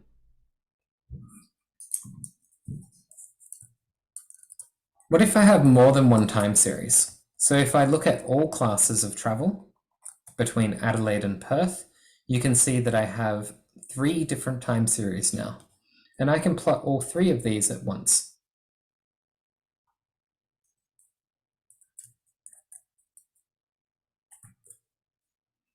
So this adds a color to identify the different classes of travel. You can see that the most common class is economy, of course, but we also have business in red. And if I move away, you can see the blue one. I need to go over here. The blue one here is first class, and there's not many first class passengers. But with this added information of class, you can see some even more interesting behavior between the time series that we couldn't notice before. You can see in 1992, there was a sharp drop in economy class passengers, while there was a large increase in business class passengers. Now, when I see a pattern like this, I often go back to the data provider and ask them questions. I say, I found this very interesting, unusual behavior in the time series. Can you please explain what happened here? It's very odd to me. I would also do the same for the strike if I didn't know that there was a strike happening. Now, what happened here was that the Ansett Flight Company Airlines, they reclassified business and economy class tickets a little bit to make business a little bit cheaper, more accessible, and economy a bit more expensive. They were trying to restructure because they were running out of money and getting into trouble. Now, this didn't work out for them. They still went bankrupt, but it's another challenge in our time series for when we model it. It just adds to the story that we tell. Now, combining this with the tools that we've seen before in the previous session with dplyr, we can also calculate the total number of passengers between each airport. If I didn't care about the class of travel, maybe I wanted to group by airports. You can see I've now got 10 different airports from my 30 different time series. Summarize the total passengers. And now have a weekly time series with all 10 airports. I can then auto plot the passengers to produce a comparison between the total number of travelers and each airport pair. So you can see that there's each of the different pathways have very different numbers of passengers. They all had a strike. It was a global or Australia-wide strike that happened in the just before 1990. And if you match up the colors, you'll find that the top time series here is the route between Melbourne and Sydney, the 2 largest cities in Australia. The next largest trip here in purple is between Sydney and Brisbane, which are 2 very large cities as well.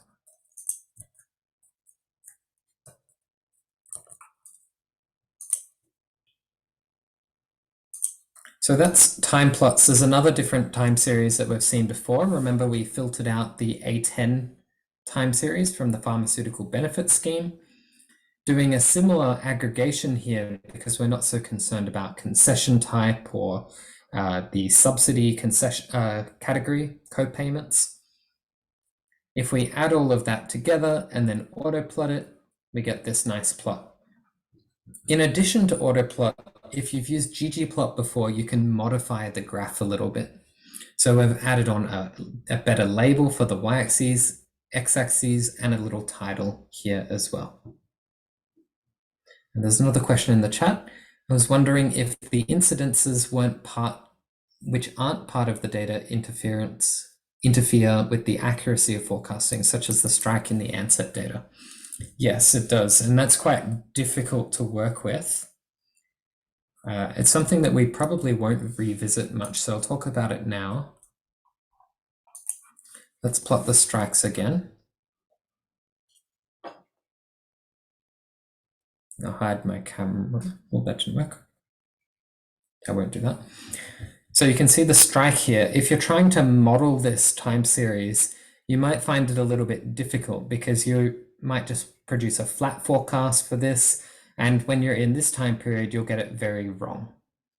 And when you get the reclassification of ticket type, you'll get it a little bit more wrong here. As a result of these inaccuracies, your forecast will have larger intervals because it's expecting that maybe a strike will happen again in the future, or maybe there's more reclassification to come. Some of this can be managed by just adding up the data instead of considering the different classes of travel. If you add the green, red, and blue lines together, you won't have this reclassification problem, but the strike will still exist. And so there are some ways that you can handle the strike. You can incorporate that period of time in your model differently so that it's better capable of forecasting strikes. And then when you forecast into the future, if you can anticipate that a strike might happen, you can say on these dates in the future, a strike will happen. That's encroaching more on scenario-based forecasting, which is something we'll see on day 3.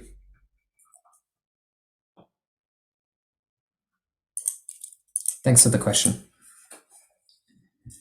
Okay, so as simple as it comes, the time plots put the data that we're interested in forecasting on the y-axis and time on the x-axis. And it's a very familiar way of plotting the data.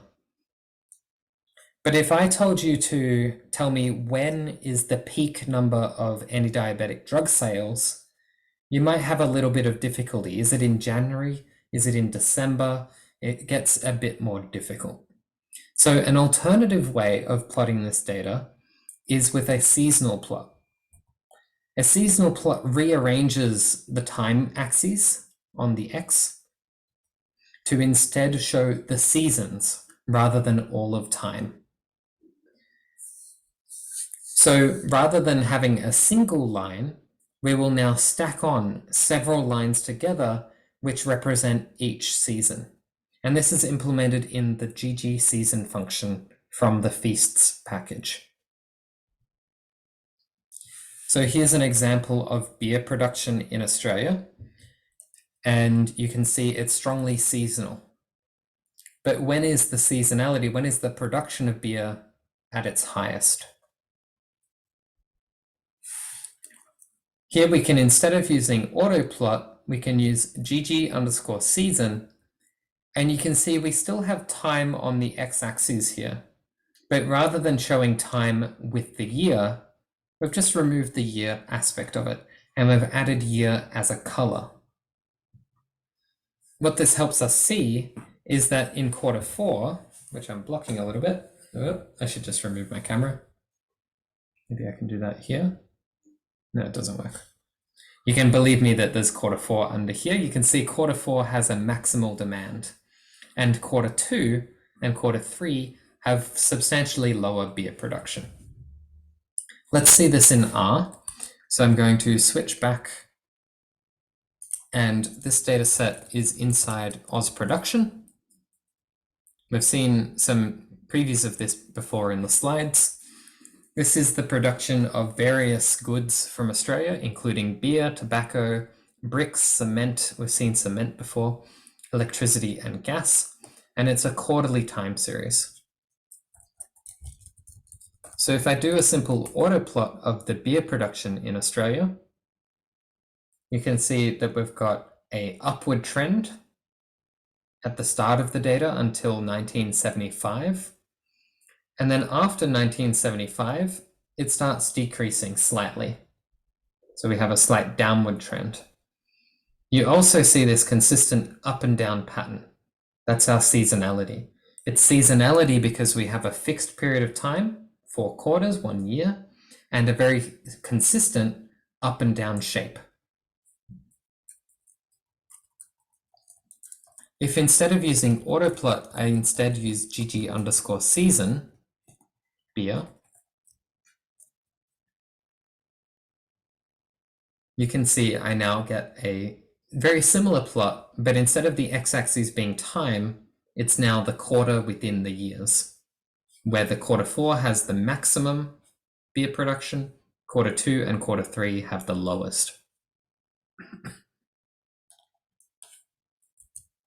What about a different variable from here? Maybe we're interested in the amount of cement produced.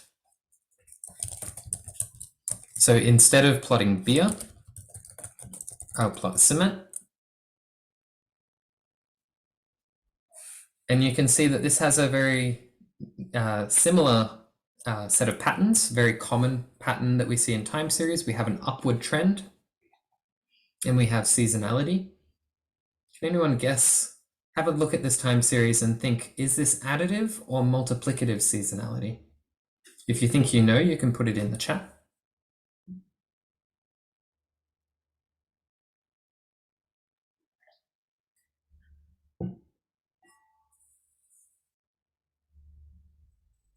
Multiplicative, that's correct. So when the amount of cement produced, when the amount of cement produced in Australia is low, we have small fluctuations in the seasonal shape. The amplitude is small. But when cement is higher, more produced, we have larger seasonal shapes.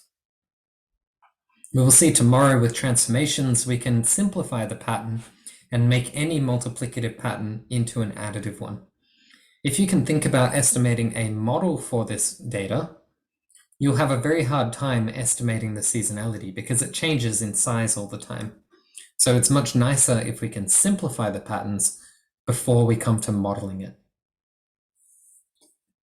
Regardless, we can still produce plots, seasonal plots of this by replacing autoplot with gg_season.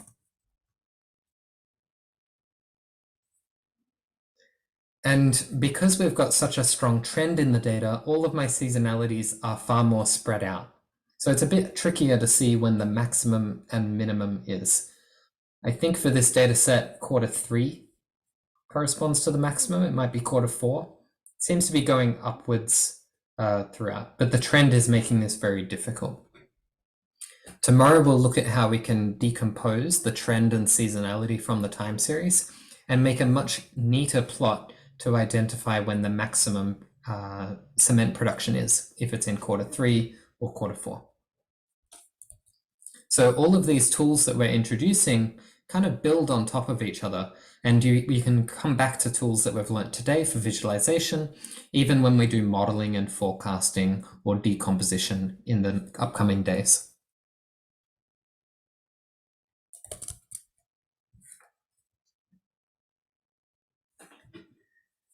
Now, what if we had more frequent data? The Vic-elect dataset is the amount of electricity in megawatt hours demanded in Australia. And this is a very frequent dataset. You can see it's measured every 30 minutes. So as a result, we've only got 3 years of data, but we've got 52,000 rows here.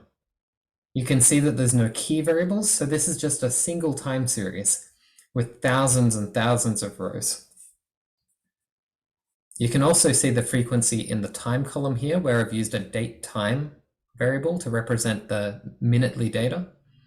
It starts at the midnight, then 30 minutes past midnight, 1 a.m., 1:30, and so on. It increases every 30 minutes. We're interested in forecasting the amount of electricity demanded, just so that we know how much electricity we need to produce to meet the demand. Now, it's very important that we meet the demand so that we avoid blackouts, electricity shortages. We also have some other information to help us make this forecast. We've got temperature, which we'll find is very closely related to the demand. We also have the date variable, which is directly computed from time if you wanted to simplify your calculations, and an indication for if it's a holiday. So all of this information combined is useful for producing forecasts of electricity demand. Now, if I show a season plot of this, I get quite an ugly looking time plot. But this is still those 3 years, 2012, 2013, and 2014, stacked on top of each other. Can you see any patterns, any seasonality that it's occurring every year here?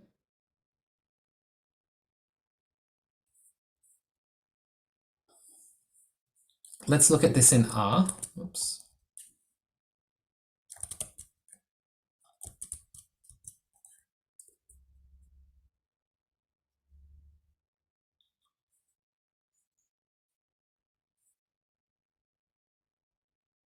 Just give me a moment to load R.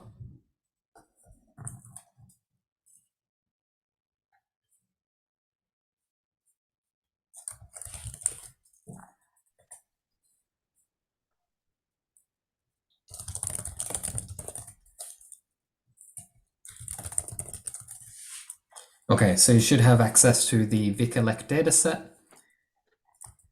And if I did a GG season of the demand variable, I get the same plot as before, as we saw it in the slides. Now, because we've got so many points, we've got 52,000 observations, it might take a little while to produce this plot. But there we have it. Now, it's not so easy to see what's going on here. Because we have so many observations, I've kind of got a big smudge on my screen, a lot of color. So to simplify the patterns, we can use the same dplyr tools as we had before to, instead of working with minutely data, which when we're looking at annual patterns doesn't matter what happened every minute, instead of minutely data, we can calculate maybe monthly data. So month equals year month of time. And then we'll summarize the demand is the total demand.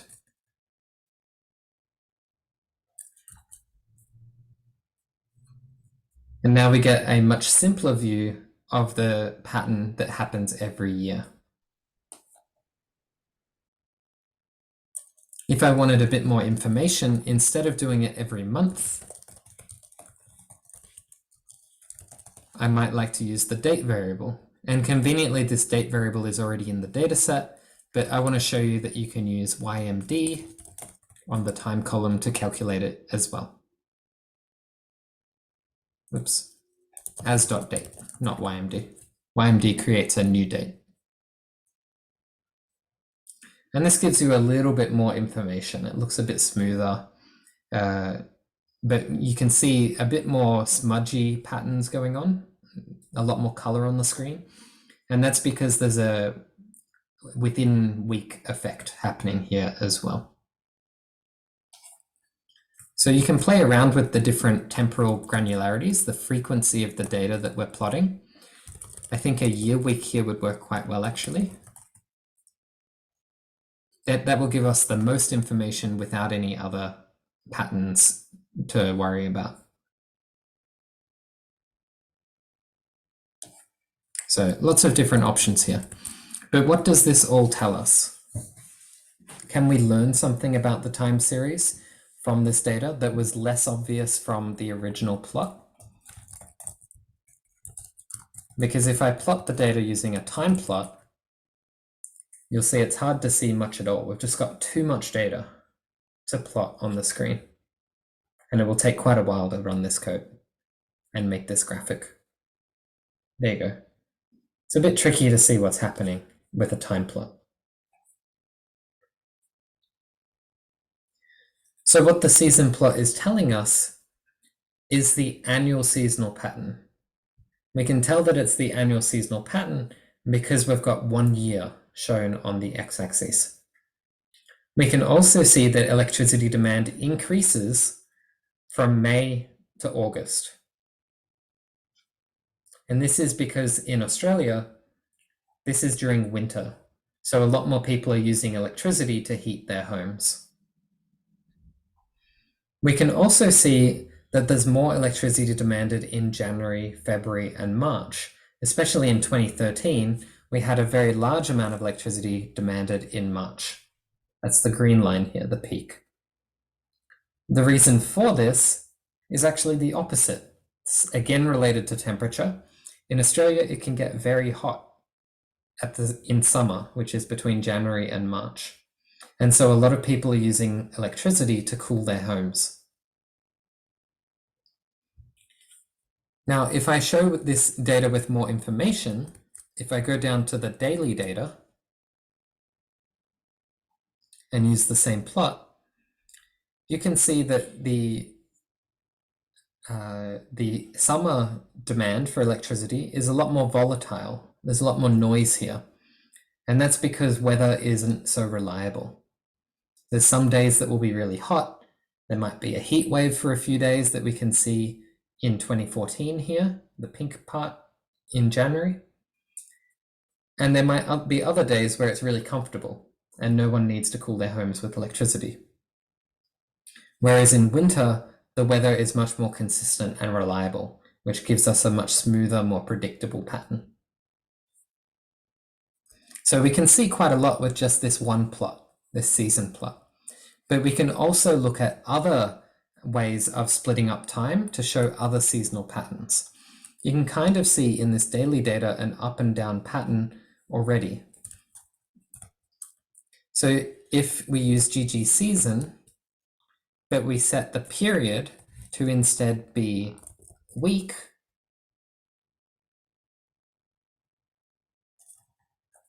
maybe 1 week. And I'll go back to my original data. So not aggregating time at all.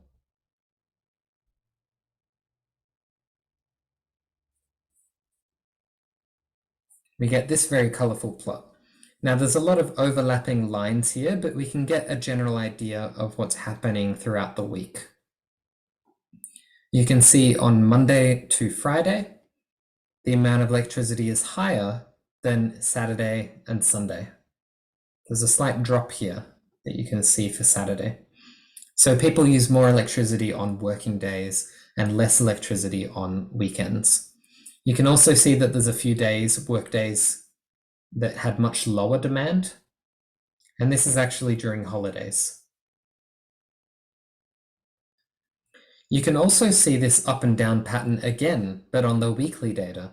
You can see it drops very sharply at the start of the days and is much higher during the middle of the days. And that's because people don't use much electricity when they're sleeping. We can get even more detail on that pattern by, instead of showing weekly data, we can show daily seasonal patterns. Set the period to be 1 day. And there's no need to summarize the data now.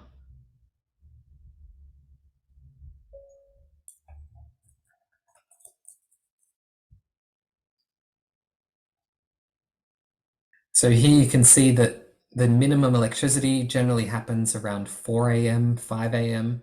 in the middle of the night, but electricity kind of increases pretty quickly at the start of the day, at 8 a.m., 9 a.m., when most people are starting their work days. Interestingly, you can see a peak after people finish work when they come home and maybe make dinner at 6 p.m. And then it steadily decreases towards the night.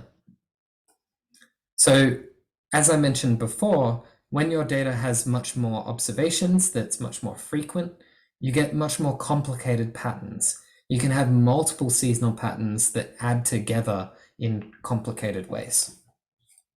So for this week, we're going to focus on perhaps what's most important for planning purposes, which is monthly and quarterly data, and also annual patterns. That will get you most of the way there. But of course, if you encounter some more frequent data like Victorian electricity demand, you can index by month equals year month of my time column, and then calculate the total demand, like so. So now we've just got 36 observations in time, which will be much easier to plot, to model, to plan around. So now we've got a much simpler pattern.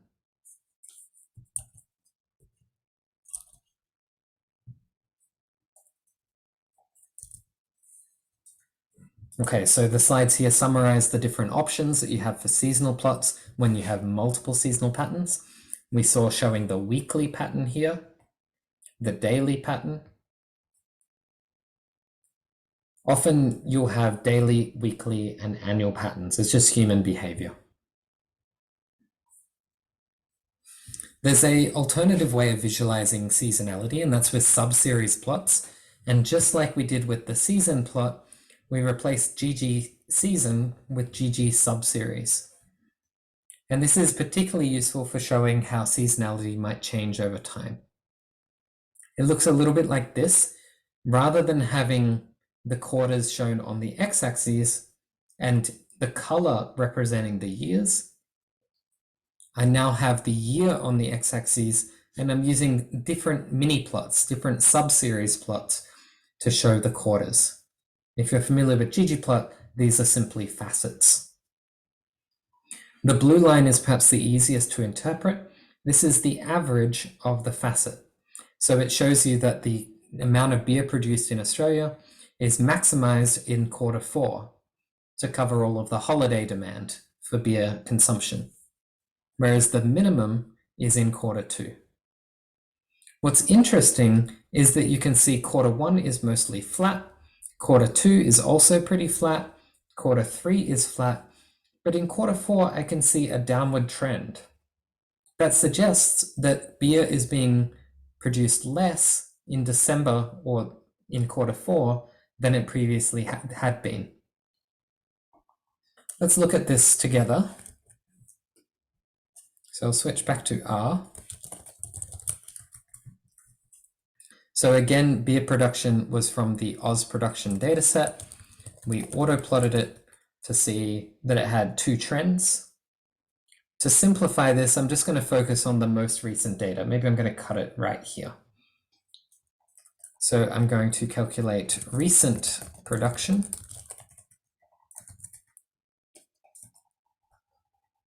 Make it afterwards. Will be filter index. This is a short code way of filtering time. So I'm going to focus only on data after 1990. And this is going to be equal to Oz production filter index.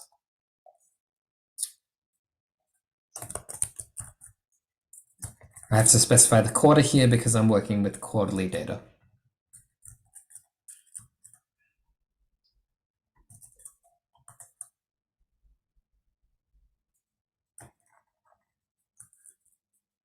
I must admit, this isn't a function I use very often.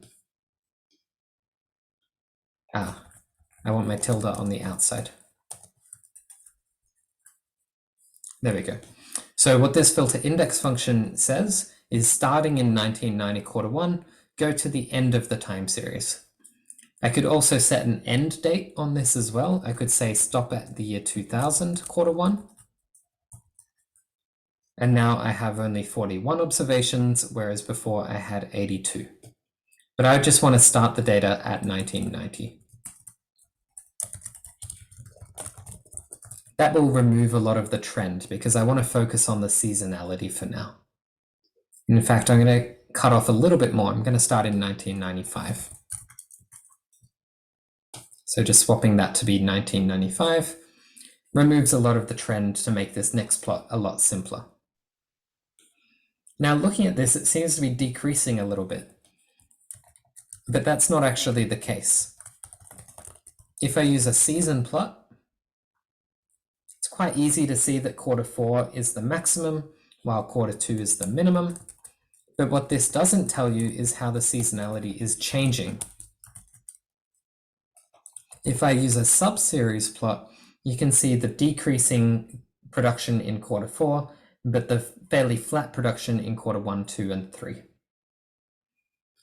So this is useful for if you're considering a model, because a lot of models assume that the seasonality is constant, that it doesn't change. And on day 4, we'll look at ETS and ARIMA models, which allow the seasonality to change over time. This is also useful for when we're estimating a decomposition, which we'll do tomorrow. We choose different parameters to allow the seasonality to be changing or fixed.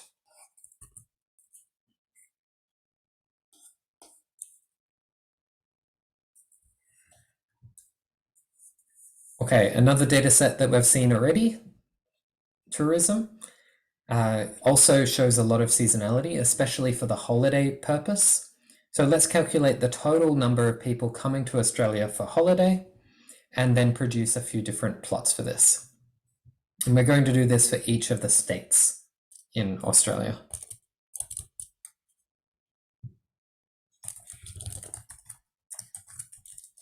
So I'll group by state and filter the purpose to be holiday. So now for the 76 time series that have holiday as their reason for coming to Australia, I'm going to look at only the 8 states. So I'm going to summarize the total trips.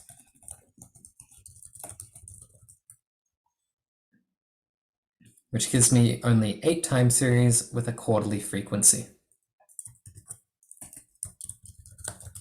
which I can then auto plot to give me the time plot of all 8 different time series. Here we go. We can see most people travel to the orange state, New South Wales. This is where Sydney is, the biggest state in Australia. In purple, we have Victoria, the second largest, and in green, we have Brisbane, or Queensland. You see Queensland's pretty high actually, and that's because a lot of people like to go on a holiday to Queensland. Now, to get a better look at this seasonality, we might like to use the season plots that we've seen before.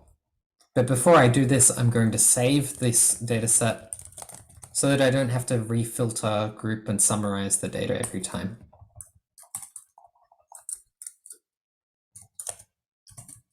So that's the same code. I've just split it up into 2 steps, one being the data preparation and the second step being the data visualization. And you can see saving this has added Oz holiday to my environment.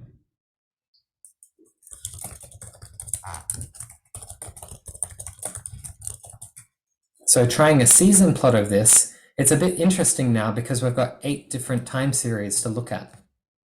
And what this will do is create 8 different facets to represent those different areas.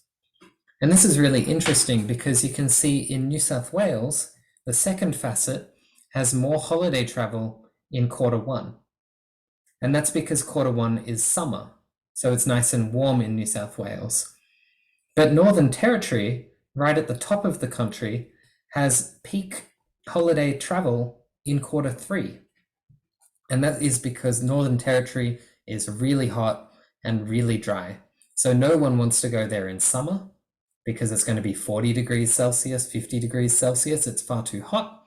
But in winter, in Q3, it's much more comfortable. It's more like 20 degrees Celsius.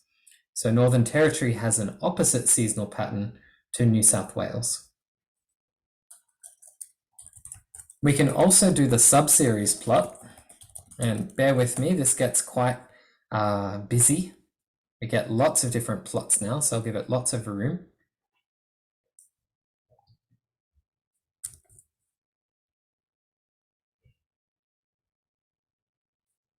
I have to run that one again. It just took its time. I was too impatient.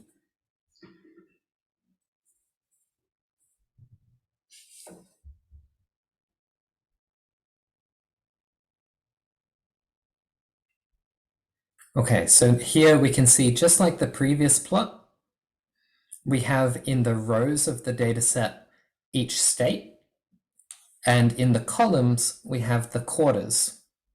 So looking at this, we can try to see if there's any changes in the seasonality.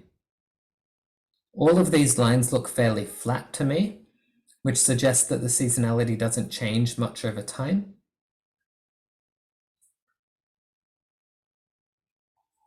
There's some interesting observations here in the ACT. The first row here has a very sharp increase in demand in Q1 and Q2. Maybe there was an event on in 2010 for ACT. But other than that, I don't see too much differences between each of the facets in the quarters. So perhaps what's most valuable from this plot is the blue lines, which allow us to easily see and compare the peak travel to each of the states. So in South Australia, you can see in Q1, when it's nice and hot in summer, we have peak holiday travel. And just like before in Northern Territory, Q3 has the highest blue line, representing the peak. So there's no changes in the seasonal pattern for this data set that we need to worry about. So here are those same plots, the sub-series plot that we were just looking at. Another type of plot that is a bit more sophisticated and useful for if you've got sub-daily data, like the electricity example before, is a calendar plot. And this is useful for showing a very long time series that is observed very frequently. So using the sugar ants package, which we suggested was a required package, you can run this code. We'll talk a little bit more about it. And as a result, you will get this plot. Now, for our purposes, I don't think we need to use these plots very often, because if you have very frequent data, like half-hourly, I suggest that you just aggregate it up to monthly data. Simplify the seasonal patterns and simplify the models that you need to produce the forecasts. It's unlikely that you need to know exactly what's happening every 30 minutes. But this arranges the time plot into a calendar, and this allows you to see that at the start of the year, there's not much demand. There's a lot of holidays, people are resting, and it's only in the second week of the year, or even the third week of the year, that people start going to work. You can also see the effects of other holidays here. I believe that you can see Easter and Christmas, where the shape of the demand becomes more flat and decreased.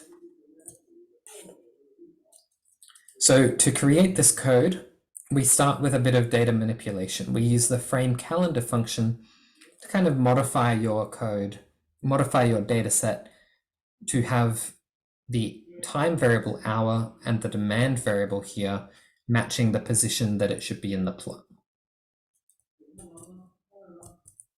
So just to show that this is possible, we can copy the code from the slides, switch over to R, and I'll show you how this works. So here's our half-hourly electricity demand. It looks like I haven't installed the package, so let me install this quickly. If you haven't installed Sugar Ants, you can install it using this code, install.packages, and then Sugar Ants in quotes. And then I'm taking my Victorian electricity data and looking only at 2014. If you have multiple years, it will stack the years next to each other, so you have multiple calendars. And then I'm providing an aggregation of my data. So I'm more interested in hourly data.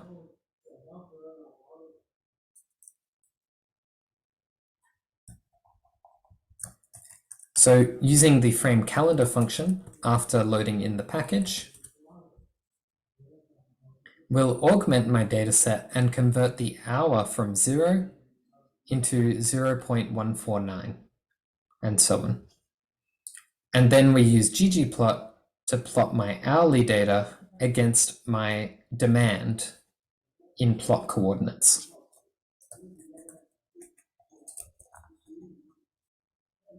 So as a result, I get this plot, but it's not very pretty. You can see that we've got the general shape of a calendar, but my y-axis and my x-axis are a bit meaningless, and I don't know if this is January or February. What month is this? It's hard to tell. So there's also a prettify function, which modifies the plot to add in those labels and clean up the axes a bit more.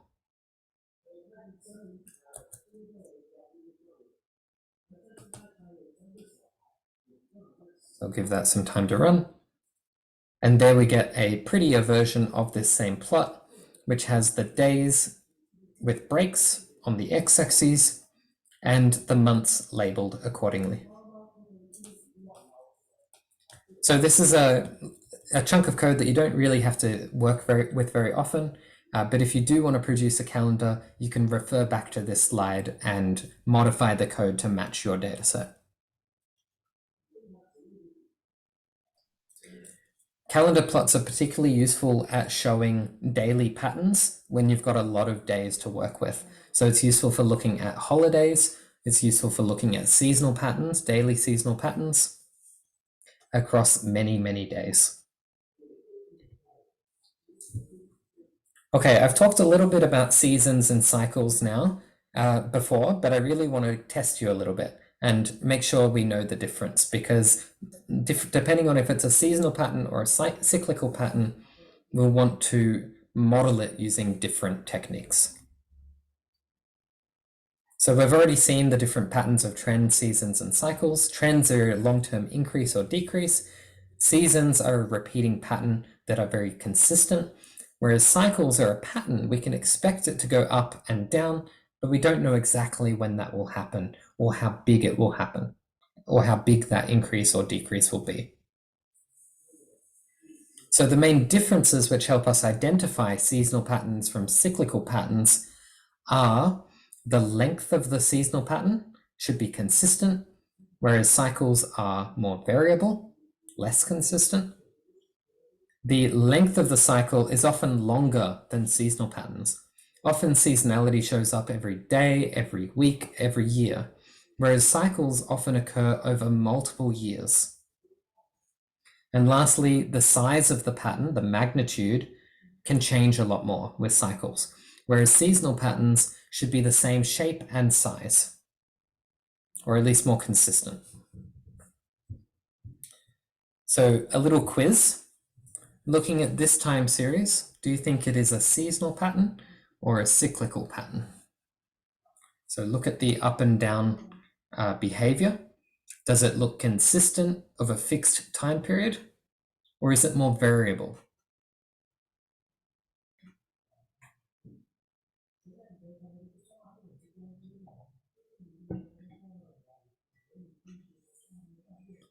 So if we have a consistent pattern here, that would be an indication that we're working with seasonal data.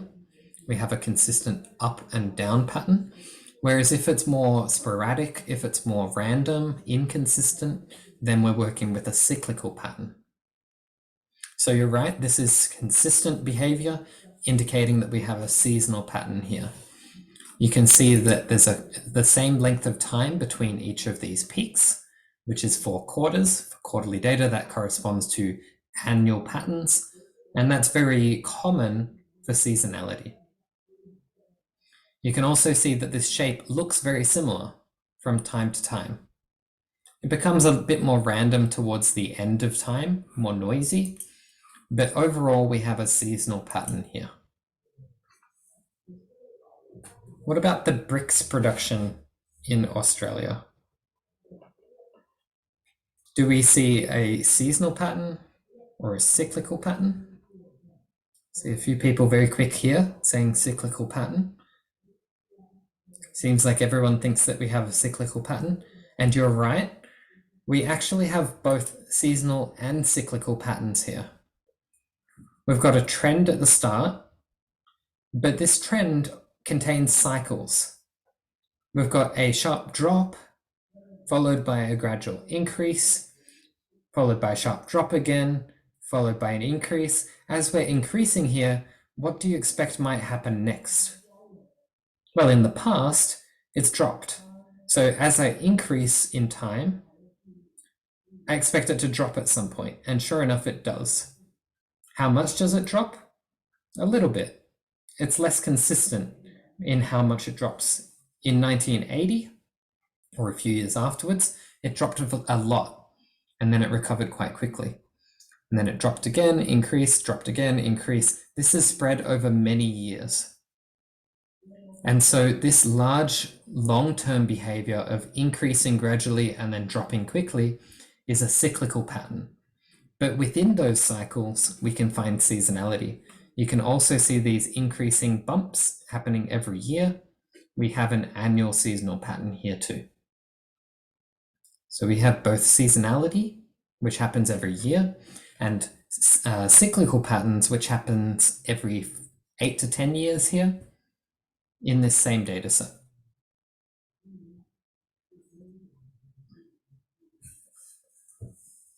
What about this data set? The amount of retail trade in the United States, the amount of people employed.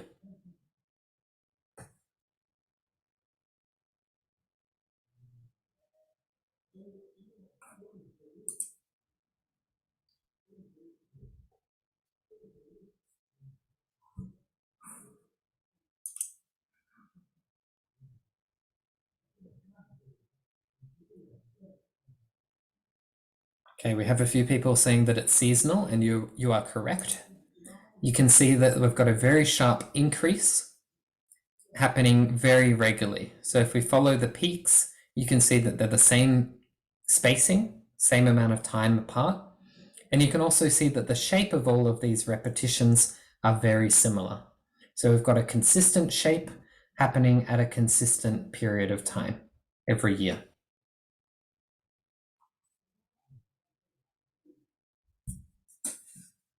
Okay, what about Amazon's closing stock price? Is this cyclical, seasonal, something else?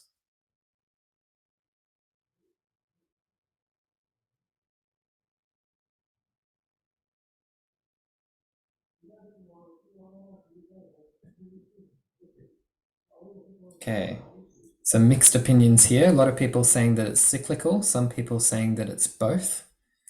I actually think this is neither. It's definitely not seasonal, but we might have some trends and cycles. The difference here is not in the plot. It's a bit tricky, this question. It's in the context of the data. Here we have stock prices. And while we can have periods of increasing prices that are trended and periods that are decreasing, the difference here is that we don't expect them to continue into the future. If I knew that the price of the stock was going to increase tomorrow, I would have bought the stock. I would have bought it today. And so generally with stock market data, we can only assume that tomorrow's price will be today's price. That means that we won't have any trends, we won't have any cycles, we don't have any seasonalities, because if I had some pattern, some understanding of what might happen next, I can take advantage of that and make a lot of money by investing because I know what will happen next. But of course, if everyone knows that it's going up, then everyone would have bought already. And so the price would have already been increased. Then some people might start to sell, and it usually balances itself out.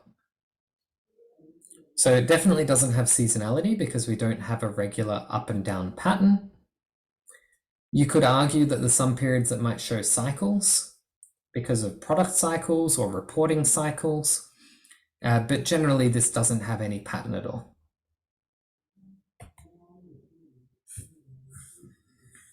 What about the amount of lynx furs? This is an animal trapped in Canada quite a long time ago. And we have this very interesting pattern. Is this a seasonal pattern or a cyclical pattern? So remember, seasonal patterns are consistent in their shape and duration, and they also have the same amplitude. Whereas cycles are often more spread out, a longer period of time, and they're less consistent. They might have different peaks, random shapes, but we can expect it to increase and then decrease, increase, then decrease.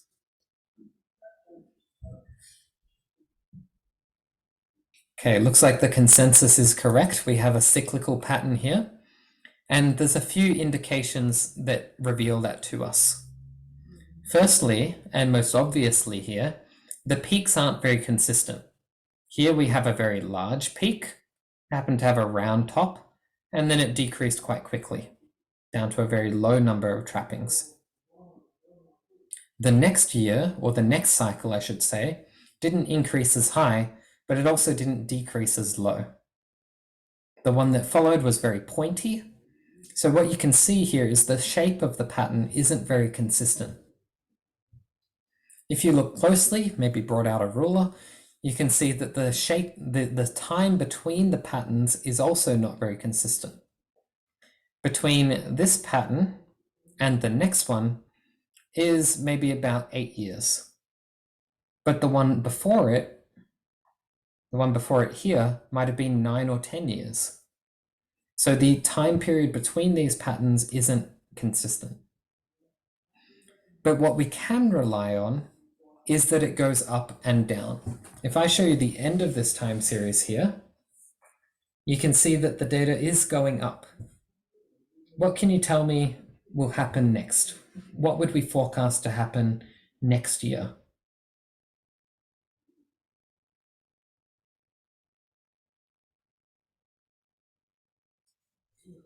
And while you think about this, I'll answer Stanley's question. You probably expect the stock prices to react to electoral cycles. What do you think about a cycle of 4 years? Definitely. Certain large-scale effects like wars that you can expect might happen again in the future will have an effect on the stock price. But it's hard to tell if the stock price will go up or down. So you can expect these large cycles to occur. Also, you can expect Amazon to maybe come out with a new product, a new offering. Maybe you think of Apple's stock price, they come out with a new invention. Maybe the new glasses that they're coming out with, that will affect their stock price as well. So we do expect some cycles to occur, but they're far less predictable compared to other ones. Whereas here in the links production, we expect it to come down. So we're approaching the maximum. In the next year or two, we can expect it might increase a little bit more and reach a peak, but we don't know when it will stop increasing. But we do know that soon it'll start coming back down. What's happening here is actually quite interesting. It's the relationship between the lynx and the hare. A lynx is a predator in Canada, whereas the hare is the prey. So when we have a lot of lynx, that's because there's a lot of food. But pretty soon the lynx eat all of the hares and they run out of food, and so they starve and die. So that's why the population goes up and down. It's corresponding to a predator-prey relationship. When there's a lot of food, we get a lot of lynx. When the food runs out, we lose a lot of lynx. So that's very common in cyclical patterns. So once again, here's the summary of the difference between them. I think you get the idea. But to summarize, the timing of the peaks and troughs is predictable if you're working with seasonal patterns, but if it's less consistent, less predictable, you're working with cyclical data. Okay, there's one last type of plot that I want to look at today, and that is a lag plot and autocorrelation plot. These are particularly useful for identifying autocorrelation in the data, but they can also be used to identify trend and seasonality. This is the one type of plot that you can see almost all of the patterns that exist in the model, and it's actually really useful, and we'll revisit this in day 5, when we see if our model has done a good job. Because in addition to plotting data, we can also plot where the model went wrong, the errors, and see if there's any patterns that we can incorporate to improve our model. So here's new production, very similar to what we produced before, and we called recent production, so we'll just work from there.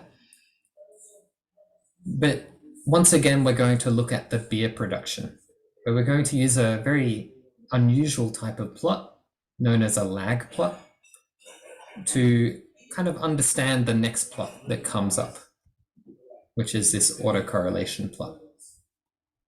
Now, I won't spend too much time on the lag plot because it's not very useful.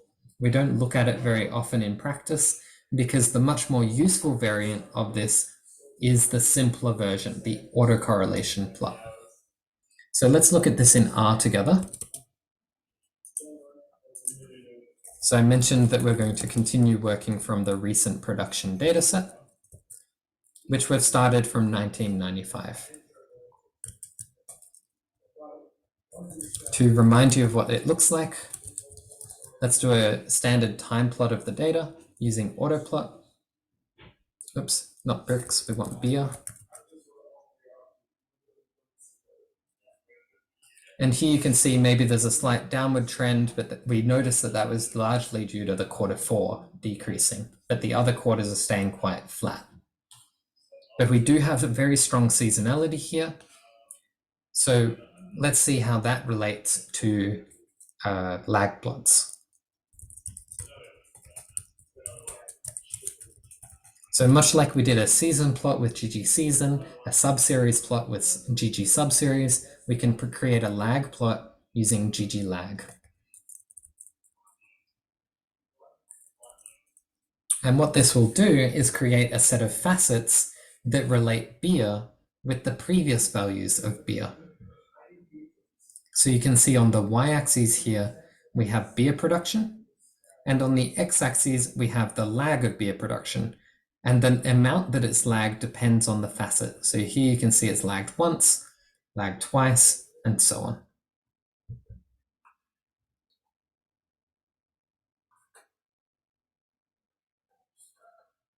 Now you'll notice that in this plot, we no longer have time being shown, at least not directly with one of the axes. We do show time by connecting the lines together, but time actually isn't that important anymore here. The most important way that we represent time is with the lags. So here we've lagged 1 quarter, 2 quarters, and so on. If we wanted to remove the lines, because they're not that useful, we can change the geometry to use a point.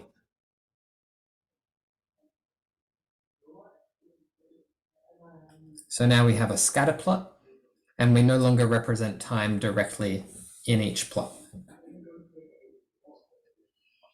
Now, what is the use of this plot? Why is it, how can we interpret it? Let's start with the first facet. So lag 1. On the y-axis, we have beer. So as we've seen before, the yellow dots here represent quarter 4, and in quarter 4, we have a very large amount of production of beer. In Australia, a lot of people consume more beer during the holiday season, and there's more holidays in quarter 4. But you can also see on the x-axis, the yellow dots are to the left, meaning we have a low production of beer in the time period lagged once. That happens to be quarter 3. So that's why we have the cloud of yellow dots in the top left, high production in quarter 4, low production in quarter 3. This cloud of darker points on the right, the bottom right, corresponds to quarter 1. In quarter 1, we have low production of beer, but in the quarter before it, quarter 4, we have high production of beer. So that's why on the x-axis, it's further to the right. Now, what's important here is that we consider the correlation, the dashed line that we show in each of these facets. If these dots are really close to the dashed line, it has a high correlation. If they're randomly scattered throughout, we have a low correlation. So for this first lag, there's not much information. They're pretty randomly scattered throughout. There are some clusters, but overall, there's not much signal. In lag 2, you can see we've got a more interesting arrangement. We have kind of a negative slope here.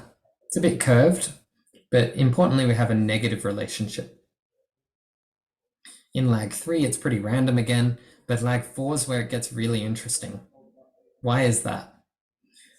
All of the dots are centered around this diagonal dashed line.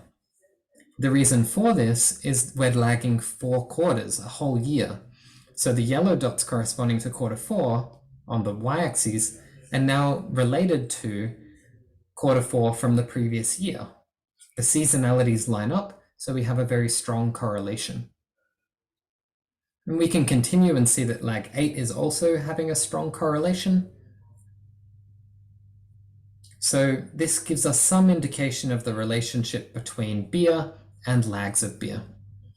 And in the chat, there's a comment saying that lags in quarter 4 have the highest production, and that's somewhat correct. So you're correct that quarter 4 has largest production, but the lags are more important to show the correlation.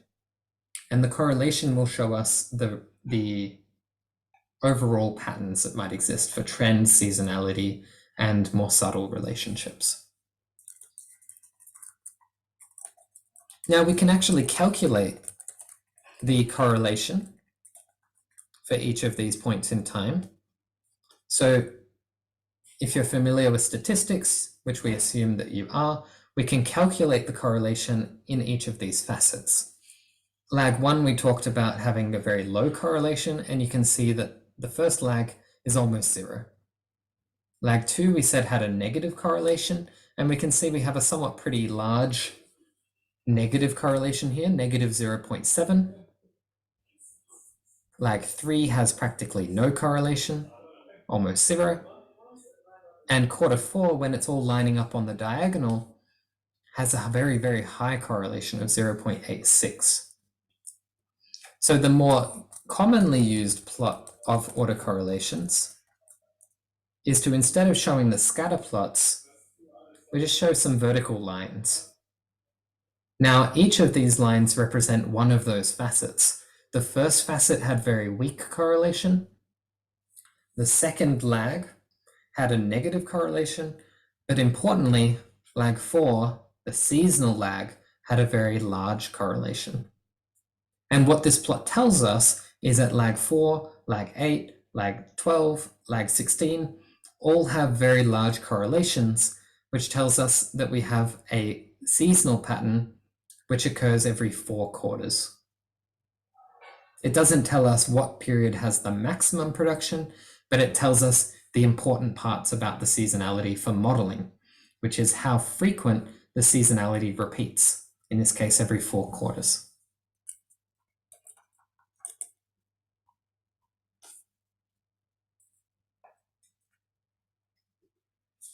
So as we've done, we can calculate the correlation between each of these facets, the data and the lag of the data, to calculate the correlations. In fact, the autocorrelations, R1, R2, R3.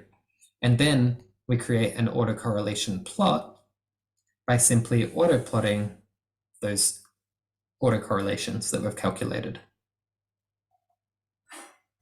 And that's the same figure that we produced. Let's try this on the holidays data set that we calculated before. So for each of the states, we had different holidays. And I'll switch back to R for this.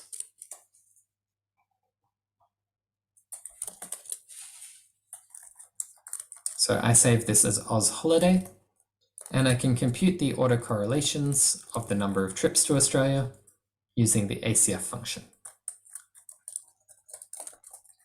And remember, I've got 8 different states in this data set now.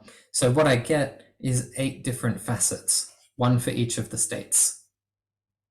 Now it gets a bit tricky to see here. So actually, I'm just going to focus on a single state, perhaps Victoria. And looking at this time series, what can you tell me about the patterns? Does it have trend? Does it have seasonality? If it has seasonality, how frequent are the observations? When does the seasonal pattern repeat?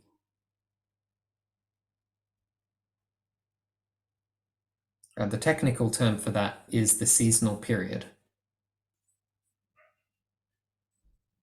Okay, I see a few answers in the chat. Very good. You're correct. This has seasonality, and the period is every 4 quarters.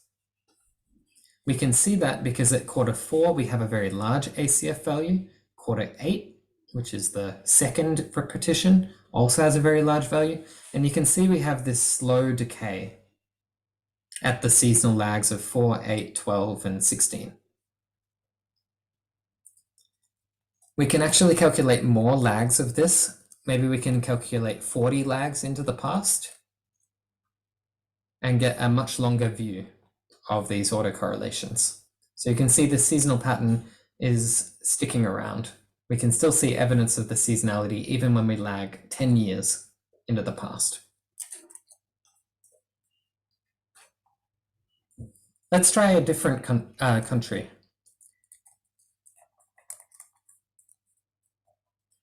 I forget what it was called in the dataset, so a useful trick is to use the distinct function from dplayer. That will tell you the names of the columns or of the values of your keys.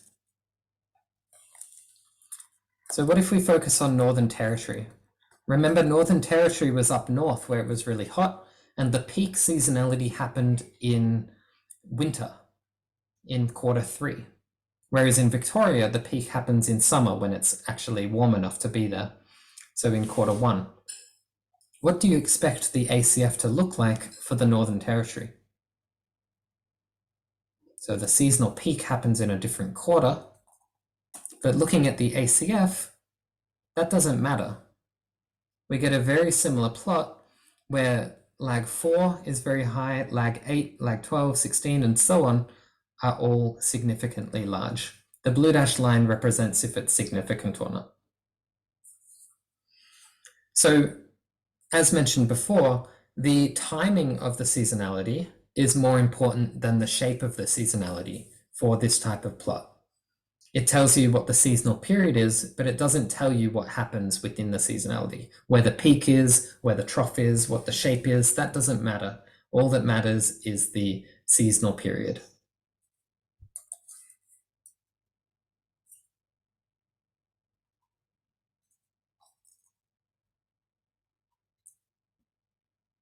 Okay, so we've seen all of this information. Okay, let's look at a different data set now. So we previewed this before in a plot, in an earlier slide. And very quickly now, we've got a good idea of all the different patterns that might exist. What patterns exist in this time series? Trends, seasons, cycles, maybe any strange outliers perhaps?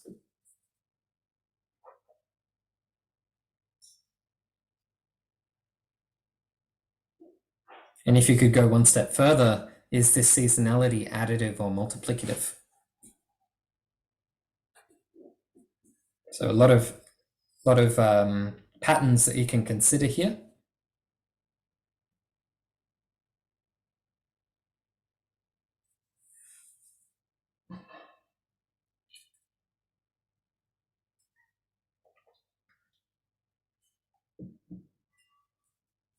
So I think pretty clearly there's a upward trend throughout the entirety of the data. And you can see that there's a seasonal pattern because we've got the sharp peaks that are equally spaced.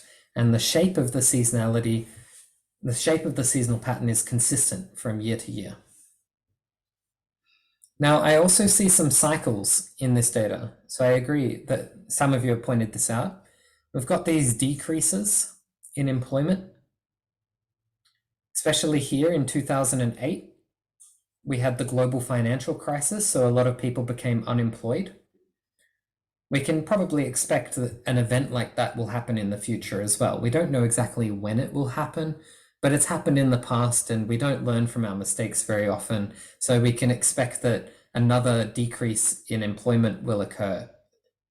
And perhaps it will occur quite soon, who knows? That's the thing about cyclic patterns, is that it's hard to identify when they will happen and the effect that will happen. So I think this has it all. It has trends, seasonalities, and cycles. Here's the ACF for this plot, the autocorrelation plot that we were just looking at before for the seasonal examples. What can you see here? What's just naively, what is the dominant thing that you can see between these vertical lines?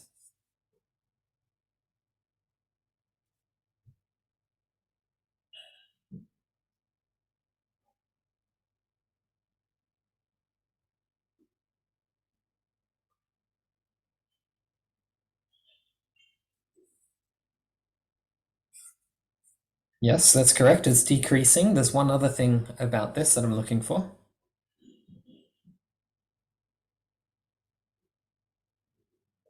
Perfect. That's a great way of saying it, actually. So I'll take it verbatim. We've got a positive correlation. So all of these values are positive, but the size of the correlation, the magnitude, is decreasing. Now, this gradually decreasing pattern tells you that we have a trend, or at least we have a unit root process. The next observation is similar to the previous one. This slow decay is indicative, is showing you the trend that we saw in the data. How do we see the seasonality here? We've got monthly data, So we expect something to happen at lags 12, 24, 36, and 48. Can you see any indication of the seasonality here? It's very subtle.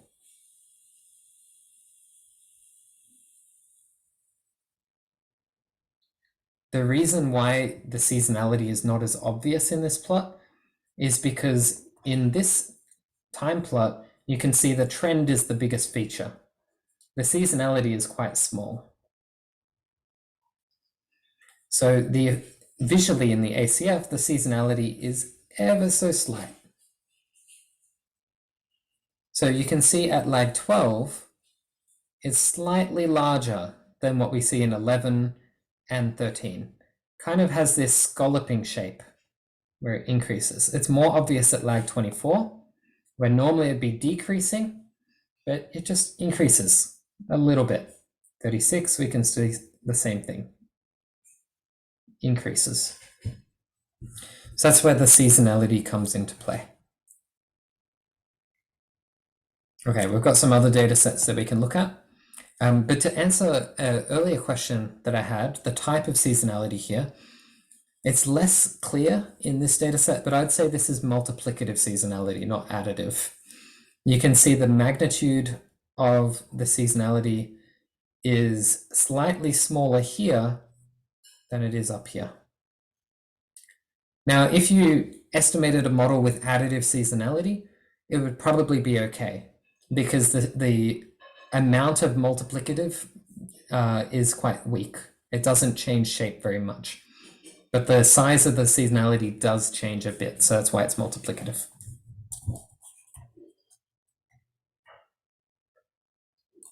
Okay, before we see it in R, I want to have a look at Google's stock price data.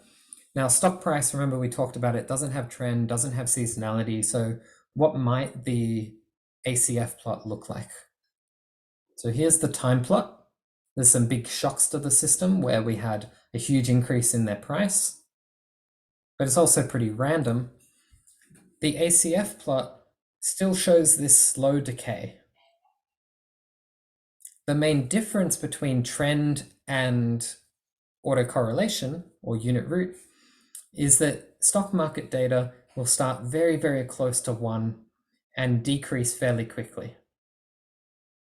Remember, this is daily data for daily stock prices, and it's decreasing after 75 days, maybe 2.5 months. Whereas for the retail one, this is monthly data. Even after 4 years, we have very strong positive correlations. So to distinguish between trend and unit root processes, trend decays much slower, whereas unit roots decay a bit quicker and start a lot higher.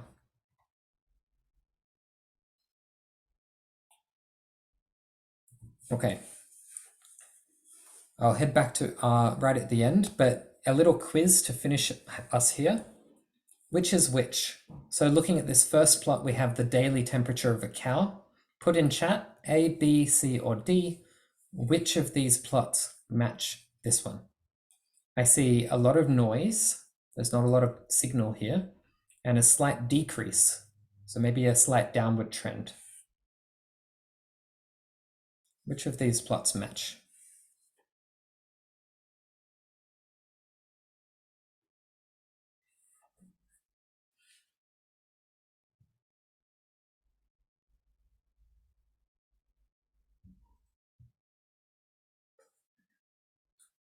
Okay, C is interesting, but C is not the right answer. Have another go.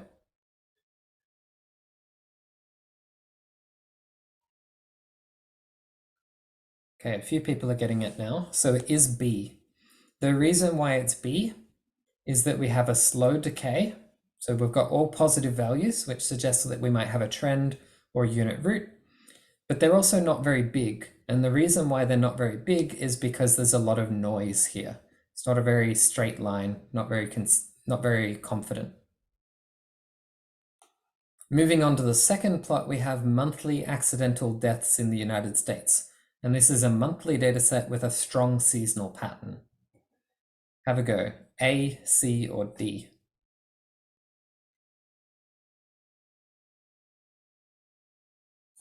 Now there's two plots here that I think might confuse you. They're two very similar ones that both might look like they're suitable here.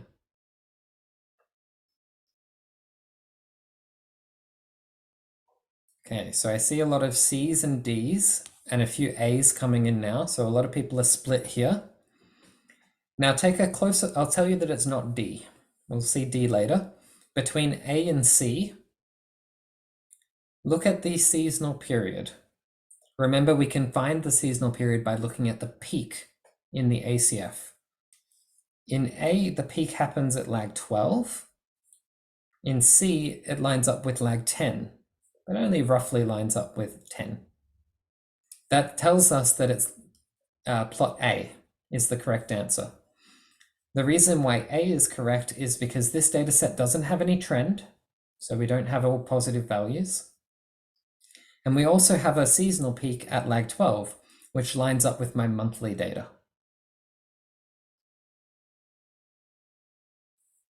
The reason why it's not C is because C has a peak of 10, but it's also not really a peak. If you look at it, lag 9 is also pretty big. Lag 10 is the biggest, but not by much. C actually corresponds to plot 4. And you can see visually plot 4 looks very similar to plot 2. But plot 4 is cyclical. You can see we've got years here. So this is actually corresponding to 9 or 10 years. And the reason why we don't have a sharp peak like we do in plot A is because the cyclical pattern isn't very consistent. Sometimes it happens every 9 years, other times 10 years, sometimes even at 11 years. That's why it's more spread out.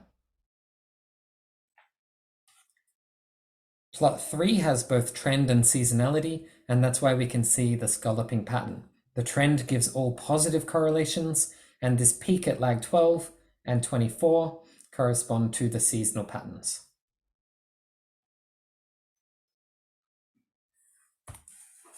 Okay, to finish up, we'll talk about white noise a little bit, and we'll show this in R. So let's switch back to R. I know we're slightly running over time. So let's look at, say, the PELT data set. And there was a question before I forget. Could you share the code for recent production? All of the code will be provided tonight. But for that person, I've just put the code in the chat for calculating recent production. Thank you for your question. Okay, so PELT, remember, is the predator-prey model between hare and lynx. It's cyclical. So if I calculate the ACF for hare, and let's plot it as well. Here we go. It's cyclical because we don't have a consistent spacing, and the height and lows are not very consistent. So if I auto plot the ACF for this, you can see we do have a significant pattern. We've got a lot of values outside the blue dashed line, but the repeating cyclical pattern happens every 9, 10, 11, sometimes even 12 years. It's smoother than other time series. Whereas if we compare that with US accidental deaths,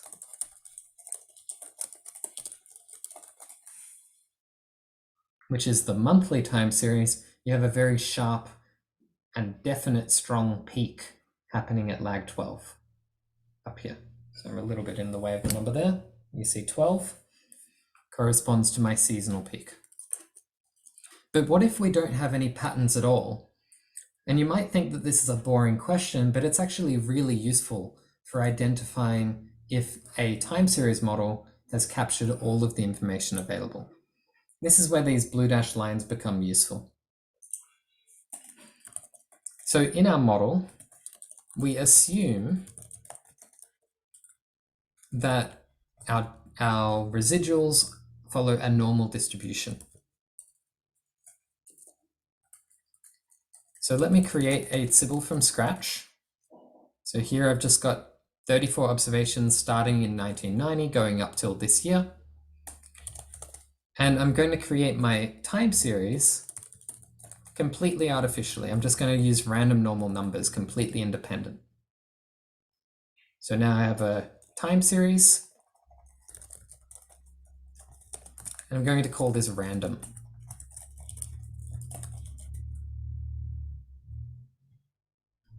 If I plot my random numbers, it looks like this, and humans love looking for patterns. So you might see there's a lot of up and down patterns. Maybe there's some information here. I promise you that there's nothing. You can see the code that I've just created. Completely random. Let's have a look at the ACF. The ACF reveals subtle patterns that might not be obvious in the time series plot, but they also help see if the patterns are real, if they're significant. So calculating the ACF and then plotting it, you can see all of these lines, vertical lines, are contained within the blue dashed line. What this means is that we have white noise, which is the technical term for no pattern. Now, if we have a time series with no pattern, that's actually the easiest that we have to forecast into the future. We can just take the average and use that as our forecast into the future.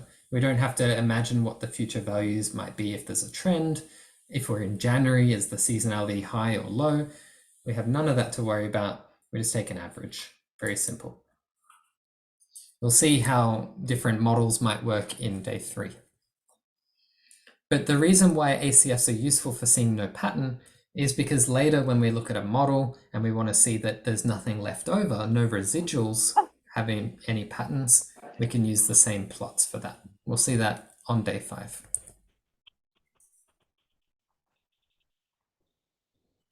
Okay, to finish up here, we've seen a few different types of visualizations for time series. We've seen a time plot like this, and we might calculate an ACF, in which case we see that there's a lag 12 being significant, suggesting that we have some seasonality. Not much, it's not very strong, not very far away from the blue dashed line. But from this plot, we probably didn't see much signal at all. But the ACF allows us to see very subtle patterns that are less obvious in other plots that we've seen. So it's hard to see in the time plot, but we can see some patterns in the ACF, indicating that we have some seasonality. And because we have some patterns, some of these values are outside the blue dashed lines, therefore we do not have white noise. And we could improve our model if we wanted to. So that's all the plots I wanted to share with you today. We've seen time plots, seasonal plots, sub-series plots for identifying how seasonality changes over time, lag plots which aren't so useful, but ACF plots are what I really want you to think about. They're a very strange way of plotting the data, but they're very powerful in revealing patterns that are otherwise not very clear. We'll see that more throughout the week. Okay, to finish up, I wanted to briefly show you the exercises. Your mentor will go through this with you at the assigned time. So if you haven't yet talked with your mentor, please jump on Slack and talk with them in your group. They will help you set a time for you to meet and work through these exercises together. And they're experts in forecasting. They've learnt from us in the past, taken our courses, and they've done all of this before. So they'll be able to answer any questions, maybe ask them their experiences in forecasting, and they will help work through this material with you. You can see that we've got the Learn section where we create a Sybil. You will be able to do some dplyr manipulation, set up the appropriate class, filter the time series, aggregate the time series. We've done quite a lot in these 3 hours. And then visualize it. So we'll visualize some time series with autoplot for a time plot. We will do some seasonal plots, sub-series plots, and autocorrelation plots. So you'll put into practice all of the things that we've covered today in your exercises with your mentors. And then to finish up, you will apply these skills on the medical data set from Africa And in total, we'll combine these from day to day to produce a report where we visualize, explore, model, and forecast data from this time series that you can combine for a final report. Okay, that's all we have for you today. So I'll leave it open to Bahman to say some final words. Thank you all for coming.